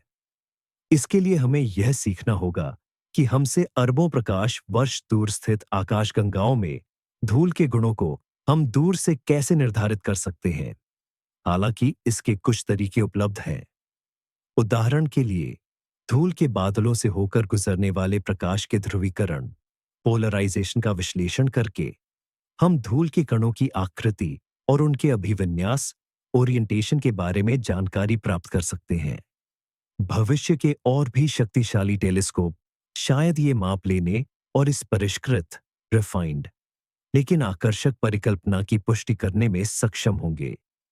यह विचार हमें फिर से ये सोचने पर मजबूर करता है कि ब्रह्मांड एक जटिल और निरंतर विकसित होने वाली प्रणाली है, जिसमें विभिन्न प्रकार की प्रक्रियाएं आपस में जुड़ी हुई हैं। तारों के अंदर होने वाली परमाणु प्रतिक्रियाओं से लेकर माइक्रोन के अंशों जितने छोटे धूल के कणों के सूक्ष्म भौतिकी माइक्रोफिजिक्स तक। आइए फिर से इस विचार पर लौटते हैं कि हम ब्रह्मांड के किसी खास हिस्से में रहते हैं, लेकिन इसे एक अलग नजरिए से देखते हैं। क्या हो अगर हम किसी बुदबुदे वॉइड में नहीं, बल्कि इसके विपरीत सघनता वाली जगह पर हों, जिसे हम विशाल संरचना लार्ज स्केल स्ट्रक्चर की तथाकथित तंतु फिलामेंट या दीवार वॉल कहते हैं। सबसे बड़े पैमाने पर ब्रह्मांड एक विशाल मकड़ी के जाले जाइंट स्पाइडर वेब जैसा दिखता है। आकाशगंगाएं और आकाशगंगाओं के समूह क्लस्टर्स मिलकर लंबे रेशे यानी फिलामेंट बनाते हैं, जो घने गांठों पर मिलते हैं। इन संरचनाओं के बीच विशाल खाली क्षेत्र होते हैं, जिन्हें वॉइड्स कहा जाता है। हम जानते हैं कि हमारी आकाशगंगा मिल्की वे स्थानीय समूह लोकल ग्रुप का हिस्सा है, जो बदले में कन्या महासमूह विर्गो सुपरक्लस्टर का भाग है। और यह सब लानिया केया नामक एक और भी बड़ी भव्य संरचना का हिस्सा है। इसका मतलब है कि हम निश्चित रूप से अंतरिक्ष के सबसे खाली हिस्से में नहीं रह रहे हैं। तो यह हमारे अवलोकनों ऑब्जर्वेशंस को कैसे प्रभावित कर सकता है? दूर की आकाशगंगाओं से आने वाले प्रकाश को इन सघन संरचनाओं से होकर गुजरना पड़ता है। आकाशगंगा समूहों और फिलामेंट्स का गुरुत्वाकर्षण एक विशाल लेंस जायंट लेंस की तरह काम कर सकता है। दूर की वस्तुओं के प्रकाश को विकृत, डिस्टॉर्टिंग और तीव्र एम्प्लीफाइंग कर सकता है। इस प्रभाव को गुरुत्वाकर्षण लेंसिंग ग्रेविटेशनल लेंसिंग कहा जाता है। हम इसे लगातार देखते हैं और दूर की आकाशगंगाओं का अध्ययन करने के लिए इसका उपयोग करते हैं। लेकिन क्या होगा अगर हम आकाश की समग्र चमक ओवरऑल ब्राइटनेस पर इस ब्रह्मांडीय जाले कॉस्मिक वेब के प्रभाव को कम आंक रहे हों? हो सकता है कि हमारा स्थानीय अति सघन सुपर डेंस वातावरण हम पर ब्रह्मांड के दूर के हिस्सों से प्रकाश को केंद्रित कर रहा हो, जिससे यह हमें वास्तव में जितना है उससे कहीं अधिक कृत्रिम रूप से चमकीला आर्टिफिशियली ब्राइटर दिखाई दे रहा हो। और जो चमक कम होने का अवलोकन हम कर रहे हैं, वह कोई वास्तविक प्रक्रिया नहीं है, बल्कि इस बात का परिणाम है कि हम अपनी पूरी लानियाकेया संरचना के साथ किसी विशेष रूप से सघन फिलामेंट से बाहर निकलकर अधिक विरल स्पार्सर क्षेत्र में जा रहे हैं। हमारा ब्रह्मांडीय लेंस कमजोर होता जा रहा है और हम ब्रह्मांड को वैसा ही देखना शुरू कर रहे हैं जैसा वह वास्तव में है, यानी अधिक मंद। ये परिकल्पना हाइपोथेसिस ब्रह्मांडीय सिद्धांत कॉस्मोलॉजिकल प्रिंसिपल पर भी सवाल उठाती है। यह मानती है कि जो कुछ हम देख रहे हैं वह पूरे ब्रह्मांड का प्रतिनिधित्व नहीं करता है। और तय है इसकी जांच करने के लिए हमें अपने निकटतम करोड़ों प्रकाश वर्षों में पदार्थ के वितरण का और भी सटीक और विस्तृत त्रिआयामी 3D नक्शा बनाने की आवश्यकता है। हमें यह समझना होगा कि हमारा महासमूह सुपर क्लस्टर विशाल संरचना के सापेक्ष रिलेटिव टू कैसे गति कर रहा है। ये काम पहले ही शुरू हो चुका है और इसके नतीजे हमें ब्रह्मांड की चमक के आंकड़ों की व्याख्या इंटरप्रिटेशन पर मौलिक रूप से पुनर्विचार रैडिकली रीथिंक करने के लिए मजबूर कर सकते हैं।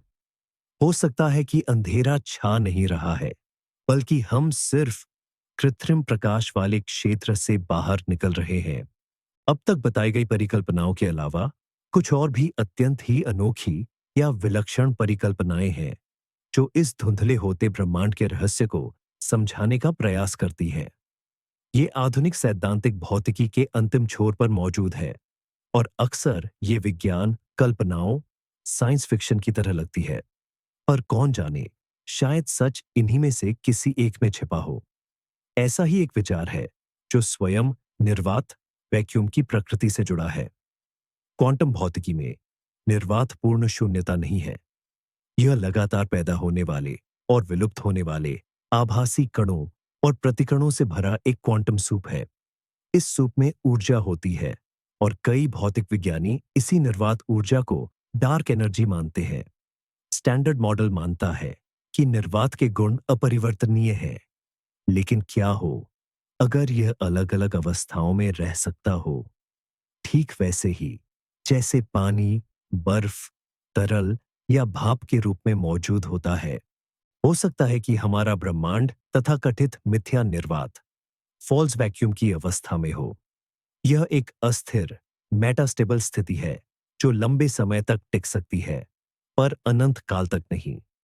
किसी भी क्षण किसी यादृच्छिक क्वांटम उतार चढ़ाव के कारण अंतरिक्ष के किसी बिंदु पर चरण संक्रमण फेज ट्रांजिशन हो सकता है, यानी निर्वात फिसलकर एक निचले ऊर्जा स्तर, जिसे सत्य निर्वात ट्रू वैक्यूम कहते हैं, उसमें गिर सकता है। यह बदलाव प्रकाश की गति से फैलना शुरू करेगा। यह नए निर्वात का बुलबुला अपने रास्ते में आने वाली हर चीज को निगलते हुए फैलता जाएगा। इस बुलबुले के भीतर भौतिकी के नियम पूरी तरह से बदल जाएंगे और जिस पदार्थ को हम जानते हैं उसका अस्तित्व समाप्त हो जाएगा। और सो शायद ब्रह्मांड का जो धुंधलापन हम देख रहे हैं वह इस तरह के चरण संक्रमण का कोई पूर्वाभास हो। यह स्वयं वह संक्रमण नहीं है जिसे हम झेल नहीं पाएंगे, बल्कि यह हमारे मिथ्या निर्वात के गुणों में आया कोई बदलाव है जो इसे कम स्थिर बना रहा है और प्रकाश के प्रसार को प्रभावित कर रहा है। निःसंदेह यह सभी परिकल्पनाओं में सबसे अधिक भयावह है, क्योंकि यह बताती है कि हमारा ब्रह्मांड बिना किसी चेतावनी के किसी भी पल अपना अस्तित्व समाप्त कर सकता है। एक और विलक्षण विचार है तथाकथित होलोग्राफिक ब्रह्मांड का। यह सिद्धांत सुझाता है कि हमारा पूरा त्रिआयामी स्थान, थ्री डायमेंशनल स्पेस, केवल एक होलोग्राम है। यह उस जानकारी का एक प्रक्षेपण है जो ब्रह्मांड की सीमा पर स्थित एक द्विआयामी टू डायमेंशनल सतह पर रिकॉर्ड की गई है। ऐसे अगर यह सच है तो भौतिकी के नियम और स्वयं स्पेस टाइम देश काल मौलिक नहीं होंगे, बल्कि आकस्मिक एमर्जेंट होंगे, यानी वे उस जानकारी को नियंत्रित करने वाले कहीं अधिक सरल नियमों से उत्पन्न हो रहे होंगे। संभव है कि इन मूलभूत नियमों में आया कोई बदलाव ही हमें दिखने वाले उन वृहद मैक्रोस्कोपिक प्रभावों की वजह हो, जैसे कि हमारे ब्रह्मांड का धुंधला पड़ना। अंततः कौन सी भी परिकल्पना सही साबित हो, इससे परे ब्रह्मांड के धूमिल होने के रहस्य ने भविष्य के खगोलीय अभियानों और प्रयोगों की योजना पर एक बड़ा प्रभाव डाला है। इसने आने वाले दशकों के लिए अनुसंधान की एक नई और स्पष्ट दिशा निर्धारित कर दी है। सबसे पहले यह नए जमीनी और अंतरिक्ष आधारित दूरबीनों के निर्माण से संबंधित है। जमीन पर चिल्ली में अत्यंत विशाल दूरबीन एक्सट्रीमली लार्ज टेलीस्कोप ईएलटी और हवाई में 30 मीटर दूरबीन 30 मीटर टेलीस्कोप टीएमटी जैसी विशाल वेधशालाएं पहले ही निर्माणाधीन हैं। क्रमशः 39 मीटर और 30 मीटर व्यास वाले अपने विशाल दर्पणों के साथ वे मौजूदा दूरबीनों की तुलना में कहीं अधिक प्रकाश इकट्ठा कर पाएंगे।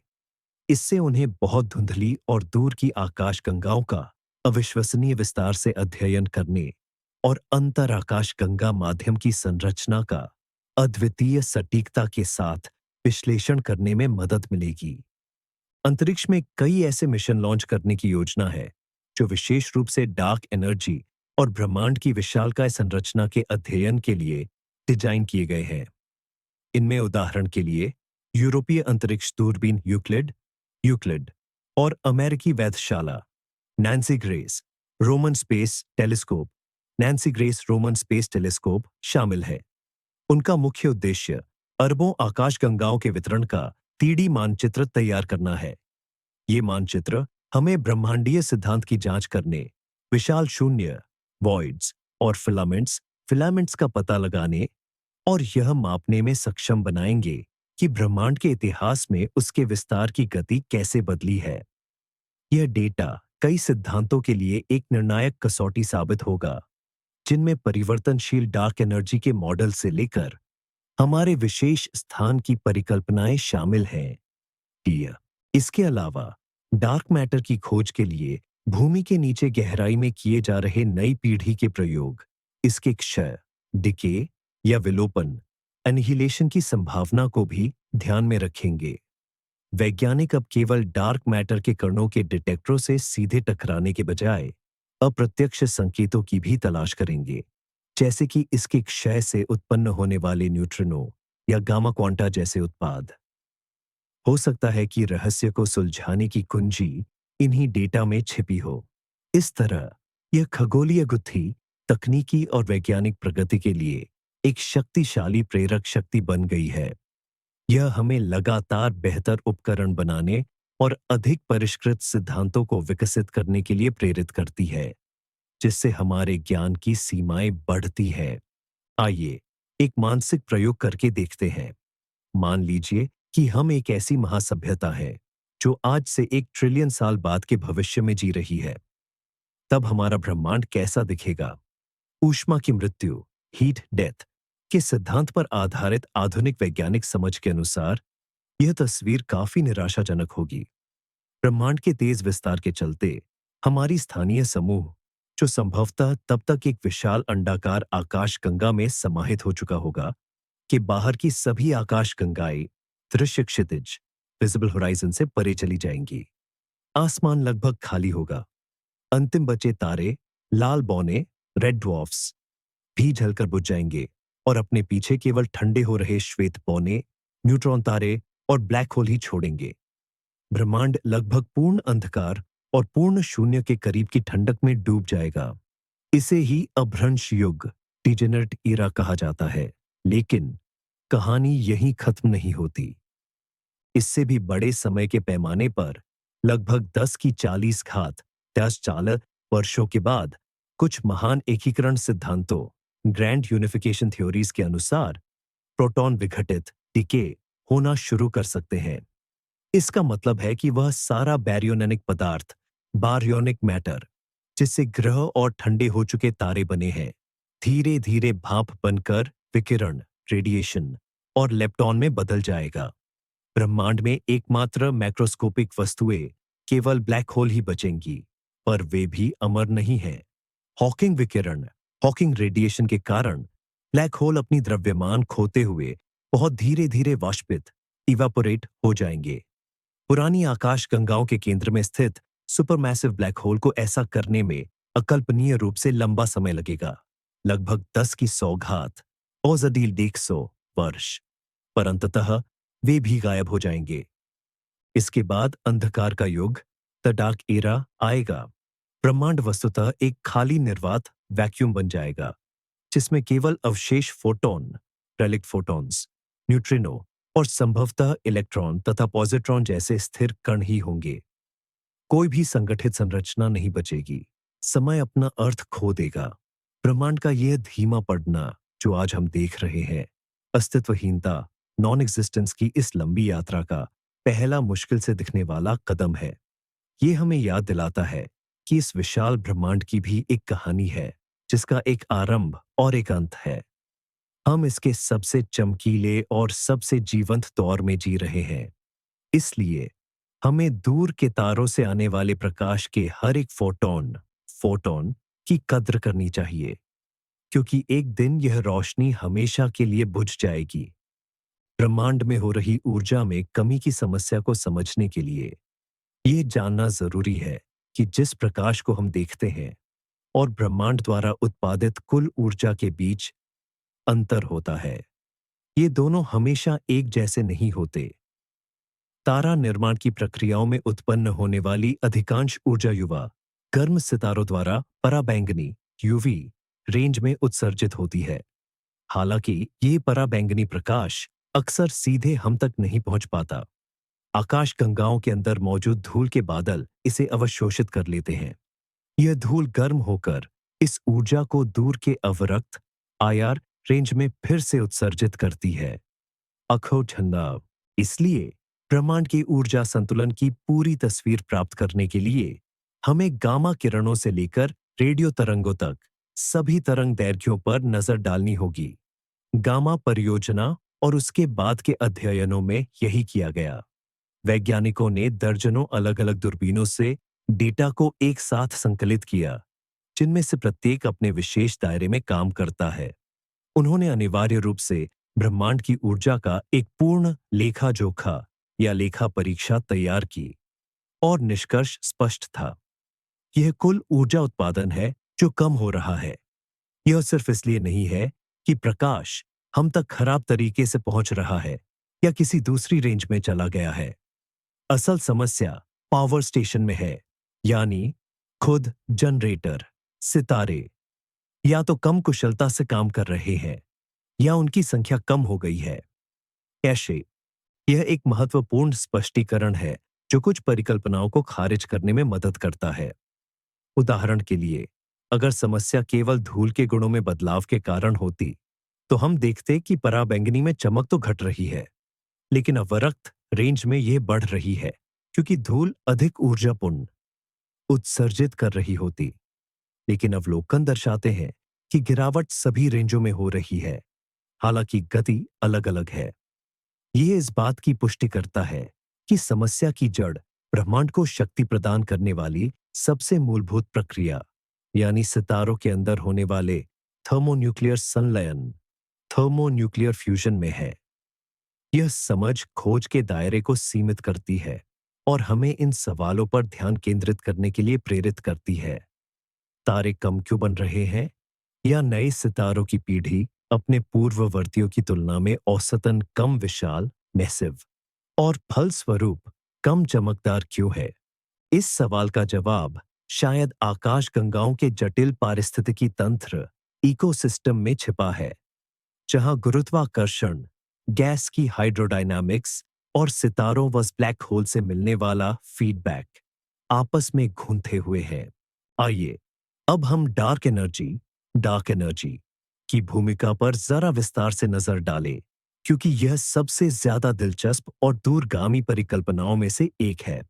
हम इसे एक स्थिर शक्ति, कांस्टेंट फोर्स के रूप में मानने के आदी हैं, जो पूरे ब्रह्मांड में समान रूप से फैली हुई है। लेकिन सैद्धांतिक भौतिकी, थियोरेटिकल फिजिक्स में कई मॉडल हैं जिनके अनुसार डार्क एनर्जी एक गतिशील क्षेत्र, डायनामिक फील्ड है, ठीक उसी तरह जैसे विद्युत चुंबकीय या गुरुत्वाकर्षण क्षेत्र होते हैं। इस तरह के क्षेत्र को क्विंटेसेंस कहा जाता है। कॉस्मोलॉजिकल कांस्टेंट कॉस्मोलॉजिकल कांस्टेंट के विपरीत इस क्षेत्र की ऊर्जा घनत्व, एनर्जी डेंसिटी, समय और स्थान के साथ बदल सकती है। यह किसी ऊबड़-खाबड़ जमीन पर लुढ़कती गेंद की तरह धीरे-धीरे अपने न्यूनतम बिंदु, मिनिमम की ओर फिसल सकती है। इस क्षेत्र के राहत, रिलीफ की बनावट के आधार पर इसका व्यवहार बहुत अलग हो सकता है। यह ऐसे दौर पैदा कर सकता है जहां ब्रह्मांड का विस्तार तेजी से हो, जिसके बाद मंदी, स्लोइंग डाउन का द्वार आए। अब सवाल यह है कि यह धुंधलेपन, डिमिंग का कारण कैसे बन सकता है। मान लीजिए कि हमारा यह क्विंटेसेंस क्षेत्र न सिर्फ ब्रह्मांड के विस्तार की गति तय करता है, बल्कि साधारण पदार्थ, ऑर्डिनरी मैटर के साथ कमजोर तरीके से प्रतिक्रिया भी करता है। उदाहरण के लिए, यह गैस बादलों, गैस क्लाउड्स के गुरुत्वाकर्षण संकुचन, ग्रेविटेशनल कंट्रैक्शन की दक्षता को प्रभावित कर सकता है। अगर यह क्षेत्र हाल ही में किसी नई स्थिति में गया हो, तो इसने पूरे ब्रह्मांड में एक साथ तारा निर्माण, स्टार फॉर्मेशन के खेल के नियम बदल दिए होंगे। मसलन, इसने गैस के अंदर प्रभावी दबाव, इफेक्टिव प्रेशर बढ़ा दिया हो, जिससे उसका ढहना, कोलैप्स होना मुश्किल हो गया हो। जो बस ये भाग है, यह विचार सैद्धांतिक वैज्ञानिकों, थियोरिटिशियंस के लिए बहुत आकर्षक है, क्योंकि यह एक झटके में कई ब्रह्मांडीय रहस्यों को समझा सकता है। उदाहरण के लिए, तथाकथित संयोग समस्या, कोइंसिडेंस प्रॉब्लम। आज के युग में डार्क एनर्जी का घनत्व और पदार्थ का घनत्व लगभग एक ही क्रम, ऑर्डर ऑफ मैग्नीट्यूड का क्यों है? यदि वे परस्पर क्रिया करते हैं, तो यह मात्र एक संयोग नहीं हो सकता, बल्कि यह उनके संयुक्त विकास, जॉइंट एवोल्यूशन का परिणाम हो सकता है। बेशक, फिलहाल ये केवल परिकल्पनाएं ही हैं।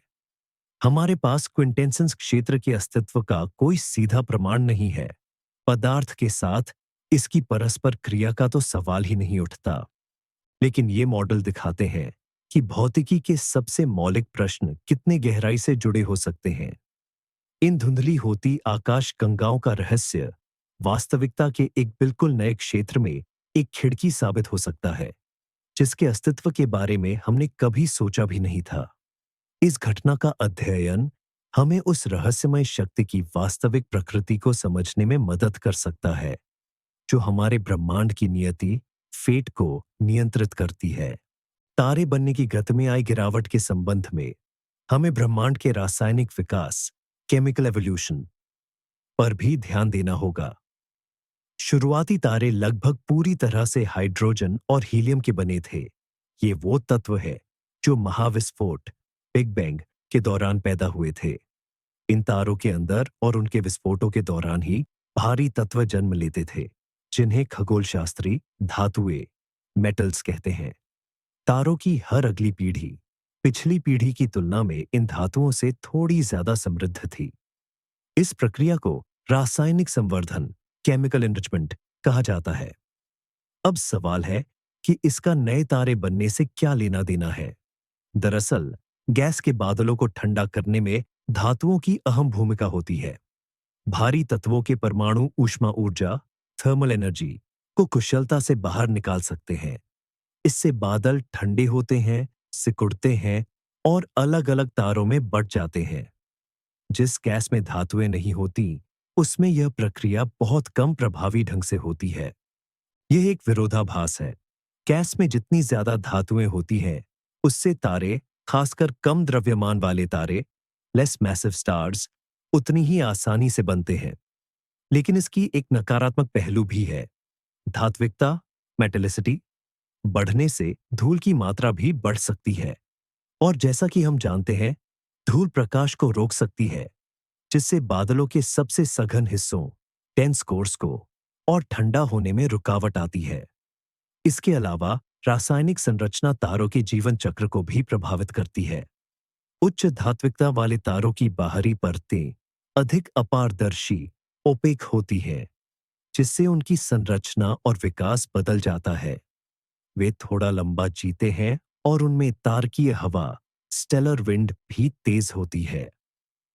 यह संभव है कि ब्रह्मांड में जो मंदन, डिमिंग हम देख रहे हैं, उसका संबंध इस बात से हो कि ब्रह्मांड रासायनिक संवर्धन के एक महत्वपूर्ण स्तर, क्रिटिकल लेवल तक पहुंच गया है। आकाश गंगाओं में गैस की धात्विकता इतनी ज्यादा हो गई कि उसने तारा निर्माण के तरीके को ही बदल दिया। उदाहरण के लिए, हो सकता है कि अब ज्यादातर कम द्रव्यमान वाले और इसीलिए कम चमकीले तारे बनने लगे हों। या फिर ये हो सकता है कि बढ़ी हुई धूल की मात्रा सबसे सक्रिय क्षेत्रों में तारे बनने की प्रक्रिया को ज्यादा प्रभावी ढंग से दबा रही हो। बस, यह एक जटिल, बहुआयामी समस्या है, जिसका परिणाम शीतलन, कूलिंग, तापन, हीटिंग, गुरुत्वाकर्षण, ग्रेविटी और प्रतिक्रिया, फीडबैक के बीच के नाजुक संतुलन पर निर्भर करता है। इसे समझने के लिए वैज्ञानिक जटिल कंप्यूटर मॉडल तैयार कर रहे हैं, जो अरबों वर्षों में पूरी आकाश गंगाओं के विकास का अनुकरण, सिम्युलेट करते हैं। इन सिमुलेशन के परिणामों की वास्तविक अवलोकनों से तुलना करके वे उस मुख्य पैरामीटर को खोजने की कोशिश कर रहे हैं, जो हाल के अतीत में बदला और जिसके कारण यह वर्तमान प्रभाव देखने को मिला। आइए पहले इस चीज के पैमाने को समझते हैं। जब हम कहते हैं कि आधा ब्रह्मांड पहले से ज्यादा मंद पड़ गया है, तो यह सुनकर लगता है जैसे किसी ने तुरंत कोई स्विच ऑफ कर दिया हो।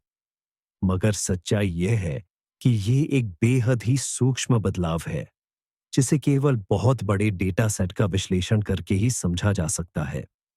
चमक में यह बदलाव हर साल सिर्फ 1% के छोटे अंश जितना होता है, लेकिन अरबों सालों में यह प्रभाव जमा होता जाता है और बहुत महत्वपूर्ण बन जाता है।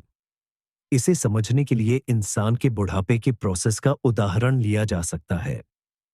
हर दिन हम बहुत धीरे धीरे बदलते हैं और ये बदलाव नजर नहीं आते। पर अगर आप किसी इंसान की 20 साल की और 60 साल की तस्वीर की तुलना करें, तो अंतर साफ दिखाई देगा। ब्रह्मांड के साथ भी यही हो रहा है। देख, हम ब्रह्मांड को अलग अलग आयु के चरणों में देखते हैं। जब हम अलग अलग दूरियों पर मौजूद आकाशगंगाओं को देखते हैं, हमें पता चलता है कि 60 साल का ब्रह्मांड यानी हमारे करीब की आकाशगंगाएं, 20 साल के ब्रह्मांड यानी दूर की आकाशगंगाएं, जिनका प्रकाश हम तक आने में लंबा समय लिया, उनकी तुलना में काफी ज्यादा मंद पड़ चुका है। दिक्कत यह है कि बुढ़ापे की यह प्रक्रिया हमारी जनसांख्यिकीय मॉडलों की भविष्यवाणी से कहीं ज्यादा तेजी से हो रही है। ऐसा लगता है जैसे ब्रह्मांड समय से पहले बूढ़ा हो गया है। पैमाने का एक और जरूरी पहलू यह है कि हम ब्रह्मांड के किस आधे हिस्से की बात कर रहे हैं। जाहिर है, ये कोई भौगोलिक आधा हिस्सा नहीं है। इसका मतलब यह है कि अंतरिक्ष की प्रति इकाई आयतन से उत्सर्जित होने वाली कुल ऊर्जा पिछले 2 अरब सालों में आधी हो गई है। यह एक तरह से अस्पताल का औसत है। कुछ वार्डों में यानी सितारों के तेजी से निर्माण वाली सक्रिय आकाशगंगाओं में रोशनी अभी भी तेज है, जबकि दूसरी तरफ पुरानी मर चुकी अंडाकार आकाशगंगाओं में रोशनी कब की बुझ चुकी है। यह अवलोकन बताता है कि संतुलन बाद वाली आकाशगंगाओं की ओर झुक गया है। आकाशगंगाओं में जीवन को बनाए रखने वाली प्रक्रियाओं की तुलना में उन्हें मृत्यु की ओर ले जाने वाली प्रक्रियाएं अब हावी हो गई है। इस पैमाने को समझना इसलिए जरूरी है ताकि हम घबराइयो नहीं। हमारा सूरज अभी भी लगभग 5 अरब सालों तक चमकता रहेगा और निकट भविष्य में मानव जीवन पर इस घटना का कोई असर नहीं पड़ेगा। लेकिन विज्ञान के लिए ब्रह्मांड के मौलिक नियमों को समझने के लिए इस खोज का बहुत बड़ा महत्व है। यह ऐसा है जैसे बुढ़ापे का अध्ययन करने वाले किसी डॉक्टर को अचानक पता चले कि धरती पर सभी लोग दोगुनी रफ्तार से बूढ़े होने लगे हैं। ऐसे में उसे जीव विज्ञान से जुड़ी अपनी सभी धारणाओं पर दोबारा विचार करना पड़ेगा। डार्क एनर्जी के गुणों में बदलाव की परिकल्पना को जांचने का एक सबसे विश्वसनीय तरीका है तथाकथित बैरियोनन ध्वनिक दोलनों यानी बीबॉट-एओ पीएओ का अध्ययन करना। ये क्या है? शुरुआती ब्रह्मांड में जब यह कणों और विकिरण रेडिएशन का एक गर्म और घना सूप था, तब इस प्लाज्मा में ध्वनि तरंगे साउंड वेव्स फैलती थीं। यह ठीक वैसा ही था जैसे पानी में पत्थर फेंकने पर लहरें बनती हैं। इन तरंगों ने पदार्थ के छोटे छोटे जमाव या सघनता डेंसिटी पैदा की।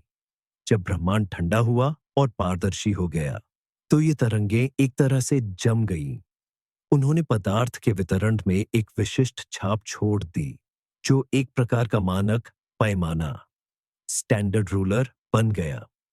हम देखते हैं कि आकाश गंगाएं गैलेक्सीज एक दूसरे से एक निश्चित दूरी पर स्थित होती है। यह दूरी उन्हीं ध्वनि तरंगों की त्रिज्या रेडियस के बराबर है।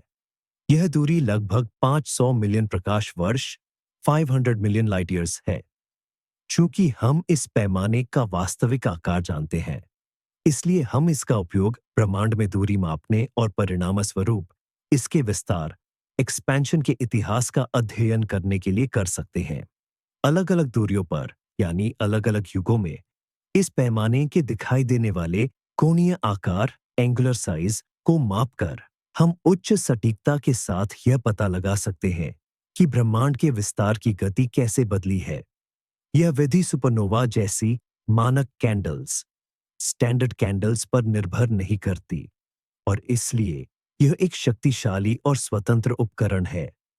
Sloan digital sky survey SDSS और dark energy spectroscopic instrument DESI जैसी परियोजनाओं ने इन दोलनों का मानचित्र मैप बनाने के लिए लाखों आकाशगंगाओं और क्वाज़ारों क्वेसर्स की स्थिति को पहले ही मापा है।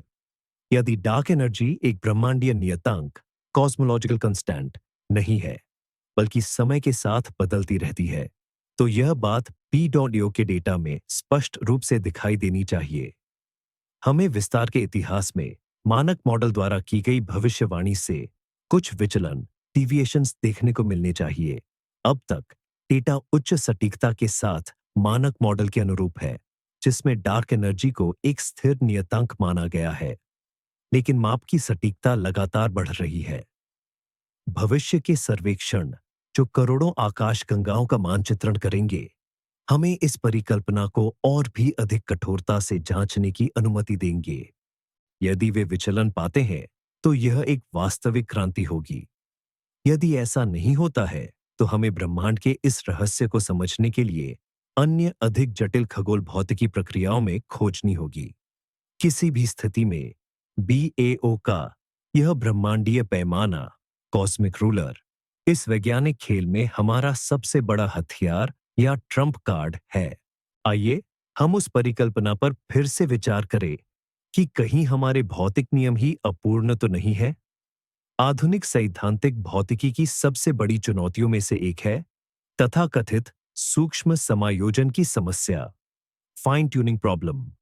कई मूलभूत नियतांक, फंडामेंटल कांस्टेंट्स, जैसे कि इलेक्ट्रॉन का द्रव्यमान, गुरुत्वाकर्षण नियतांक या ब्रह्मांडीय नियतांक का मान, कॉस्मोलॉजिकल कांस्टेंट, इन सभी के मूल्य इतने सटीक ढंग से सेट किए गए लगते हैं कि जटिल ब्रह्मांड और जीवन का अस्तित्व संभव हो पाया है।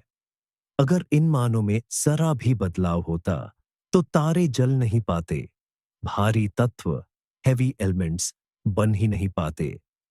या तो ब्रह्मांड तुरंत कोलैप्स जाता, या इतनी तेजी से फैलता कि पदार्थ को आकाशगंगाओं में इकट्ठा होने का समय ही नहीं मिलता। इस समस्या को हल करने के लिए कई दार्शनिक और वैज्ञानिक दृष्टिकोण मौजूद हैं। पहला है मानवीय सिद्धांत, एंथ्रोपिक प्रिंसिपल, जो कहता है कि हम केवल उसी ब्रह्मांड का अवलोकन कर सकते हैं, क्योंकि किसी और प्रकार के ब्रह्मांड में हमारा अस्तित्व ही संभव नहीं होता। दूसरा दृष्टिकोण है बहुब्रह्मांड सिद्धांत, मल्टीवर्स थ्योरी, जो यह मानता है कि भौतिकी के अलग-अलग नियमों वाले अनगिनत ब्रह्मांड हैं और हम बस एक भाग्यशाली ब्रह्मांड में रह रहे हैं। लेकिन एक तीसरा रास्ता भी है। हो सकता है कि ये नियतांक वास्तव में नियतांक न हो। संभव है कि वे धीरे-धीरे बदल रहे हों, ब्रह्मांड के साथ-साथ विकसित हो रहे हों। यदि ऐसा है, तो जिस ब्रह्मांड को हम धूमिल, डिमिंग होते हुए देख रहे हैं, वह इसी विकास का सीधा परिणाम हो सकता है। बस उदाहरण के लिए फाइन स्ट्रक्चर कांस्टेंट, जो विद्युत चुंबकीय बल, इलेक्ट्रोमैग्नेटिक इंटरैक्शन की ताकत को नियंत्रित करता है, उसमें थोड़ा सा भी बदलाव तारों में होने वाली परमाणु प्रतिक्रियाओं, न्यूक्लियर रिएक्शंस को पूरी तरह से बदल सकता है, जिससे उनकी दक्षता कम हो जाएगी। या गुरुत्वाकर्षण नियतांक में बदलाव से गैस के बादलों से तारों के निर्माण की प्रक्रिया प्रभावित हो सकती है। मूलभूत नियतांकों में संभावित परिवर्तनों की खोज लंबे समय से चल रही है। वैज्ञानिक दूर के क्वासरों, क्वाजर्स के स्पेक्ट्रम का विश्लेषण कर रहे हैं, ताकि यह पता लगाया जा सके कि अतीत में परमाणु संक्रमण, एटॉमिक ट्रांजिशंस, अलग-अलग नियतांक मूल्यों पर हुए थे या नहीं। हालांकि इन खोजों के परिणाम अभी तक अत्यधिक विरोधाभासी रहे हैं और हमारी माप पद्धतियों की संवेदनशीलता की सीमा पर टिके हैं। फिर भी अगर यह सिद्ध हो जाता है कि कम से कम एक मूलभूत नियतांक समय के साथ बदल रहा है, तो यह सापेक्षता के सिद्धांत, थ्योरी ऑफ रिलेटिविटी के बराबर महत्व की खोज होगी और धूमिल पड़ते ब्रह्मांड का रहस्य इस रोमांचक विश्व दृष्टिकोण के पक्ष में पहला अवलोकन संबंधी प्रमाण बन सकता है। सूचना के चश्मे से ब्रह्मांड के मंद पड़ने की समस्या को देखना दिलचस्प है। कुछ सिद्धांतों के अनुसार सूचना भी उतनी ही मौलिक सत्ता, फंडामेंटल एंटिटी है, जितना कि ऊर्जा और पदार्थ। ब्रह्मांड अनिवार्य रूप से एक विशाल क्वांटम कंप्यूटर है, जो लगातार सूचना को संसाधित, प्रोसेस कर रहा है। इस संदर्भ में सूचना क्या है? यह मूल रूप से किसी भी प्रणाली की व्यवस्था, ऑर्डर या जटिलता, कॉम्प्लेक्सिटी की सीमा है।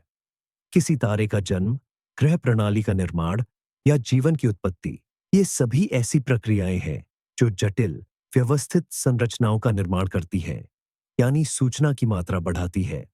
दूसरी ओर, ऊष्मागतिकी, थर्मोडायनेमिक्स का दूसरा नियम कहता है कि एक बंद प्रणाली में एंट्रोपी, यानी अव्यवस्था का माप, हमेशा अधिकतम की ओर बढ़ती है।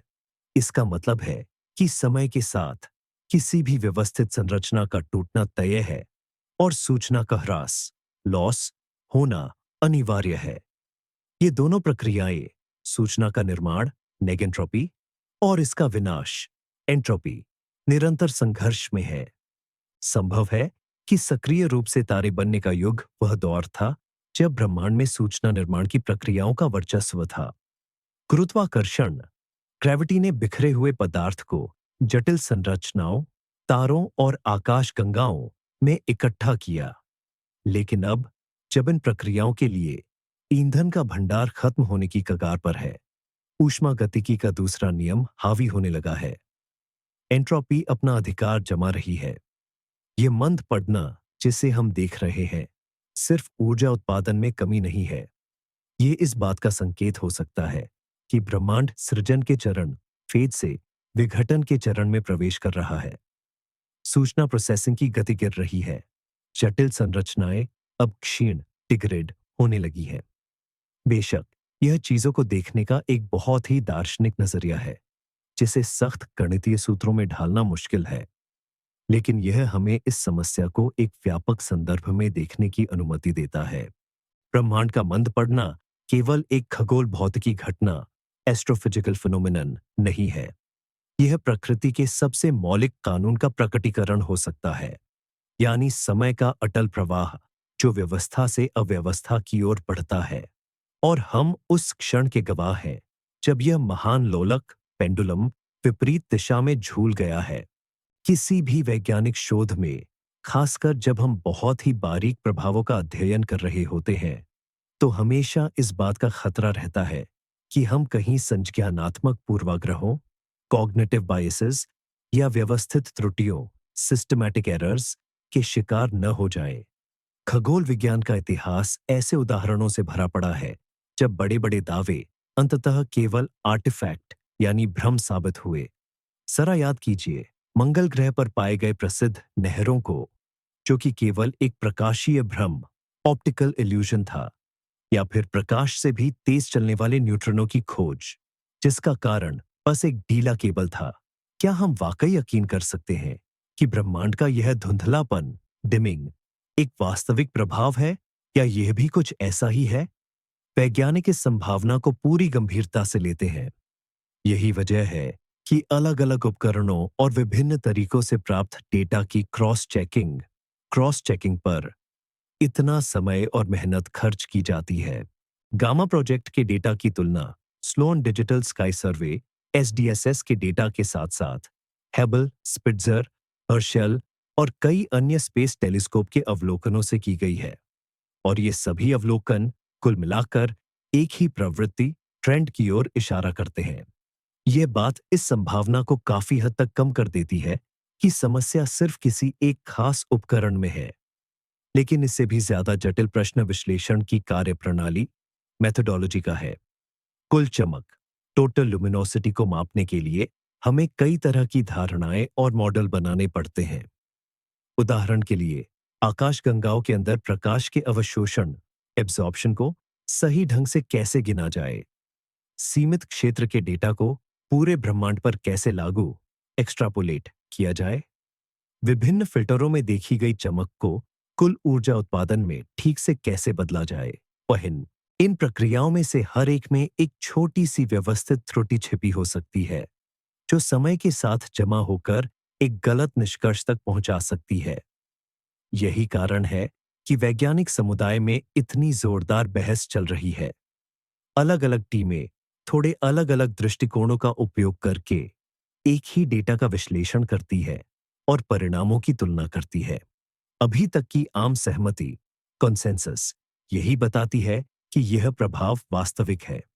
लेकिन अंतिम निश्चितता तभी आएगी जब हमें नई पीढ़ी के टेलीस्कोपों से डेटा मिलेगा, जो बहुत कम त्रुटियों और न्यूनतम मॉडल आधारित अनुमानों के साथ माप कर सकेंगे। विज्ञान सत्य की ओर धीरे धीरे और सावधानी से बढ़ने का एक मार्ग है, और इस सफर में हमेशा संदेह के लिए जगह छोड़ना जरूरी है। मान लीजिए, एक पल के लिए सबसे सीधी परिकल्पना सच है कि यह ब्रह्मांड धीरे धीरे अपने तारों का ईंधन खत्म कर रहा है। गैस खत्म हो रही है, नए तारे कम पैदा हो रहे हैं और पुराने बुझते जा रहे हैं। भविष्य में जीवन की संभावनाओं के लिए इसका क्या मतलब है? पहली नजर में तो यह भविष्य काफी निराशाजनक लगता है। कम तारे यानी कम ग्रहों की प्रणालियां, प्लैनेटरी सिस्टम। कम विशाल तारे यानी बायोकेमिस्ट्री, जैव रसायन के लिए जरूरी भारी तत्वों की कमी।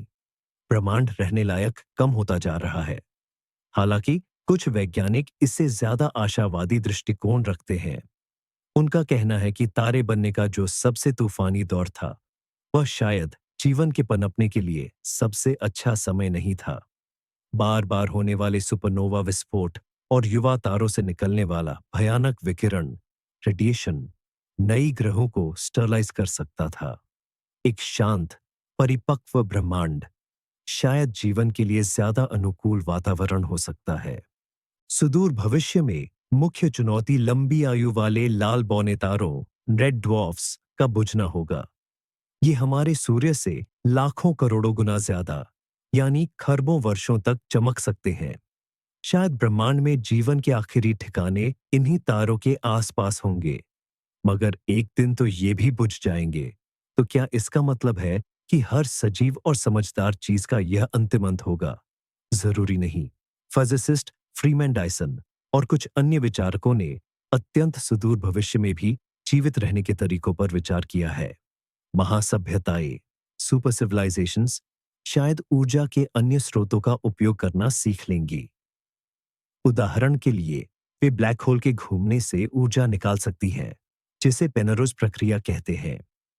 या फिर वे सूचना आधारित संरचनाओं, इंफॉर्मेशनल स्ट्रक्चर्स के रूप में रहना सीख सकती है, जिन्हें ज्यादा ऊर्जा की जरूरत न हो।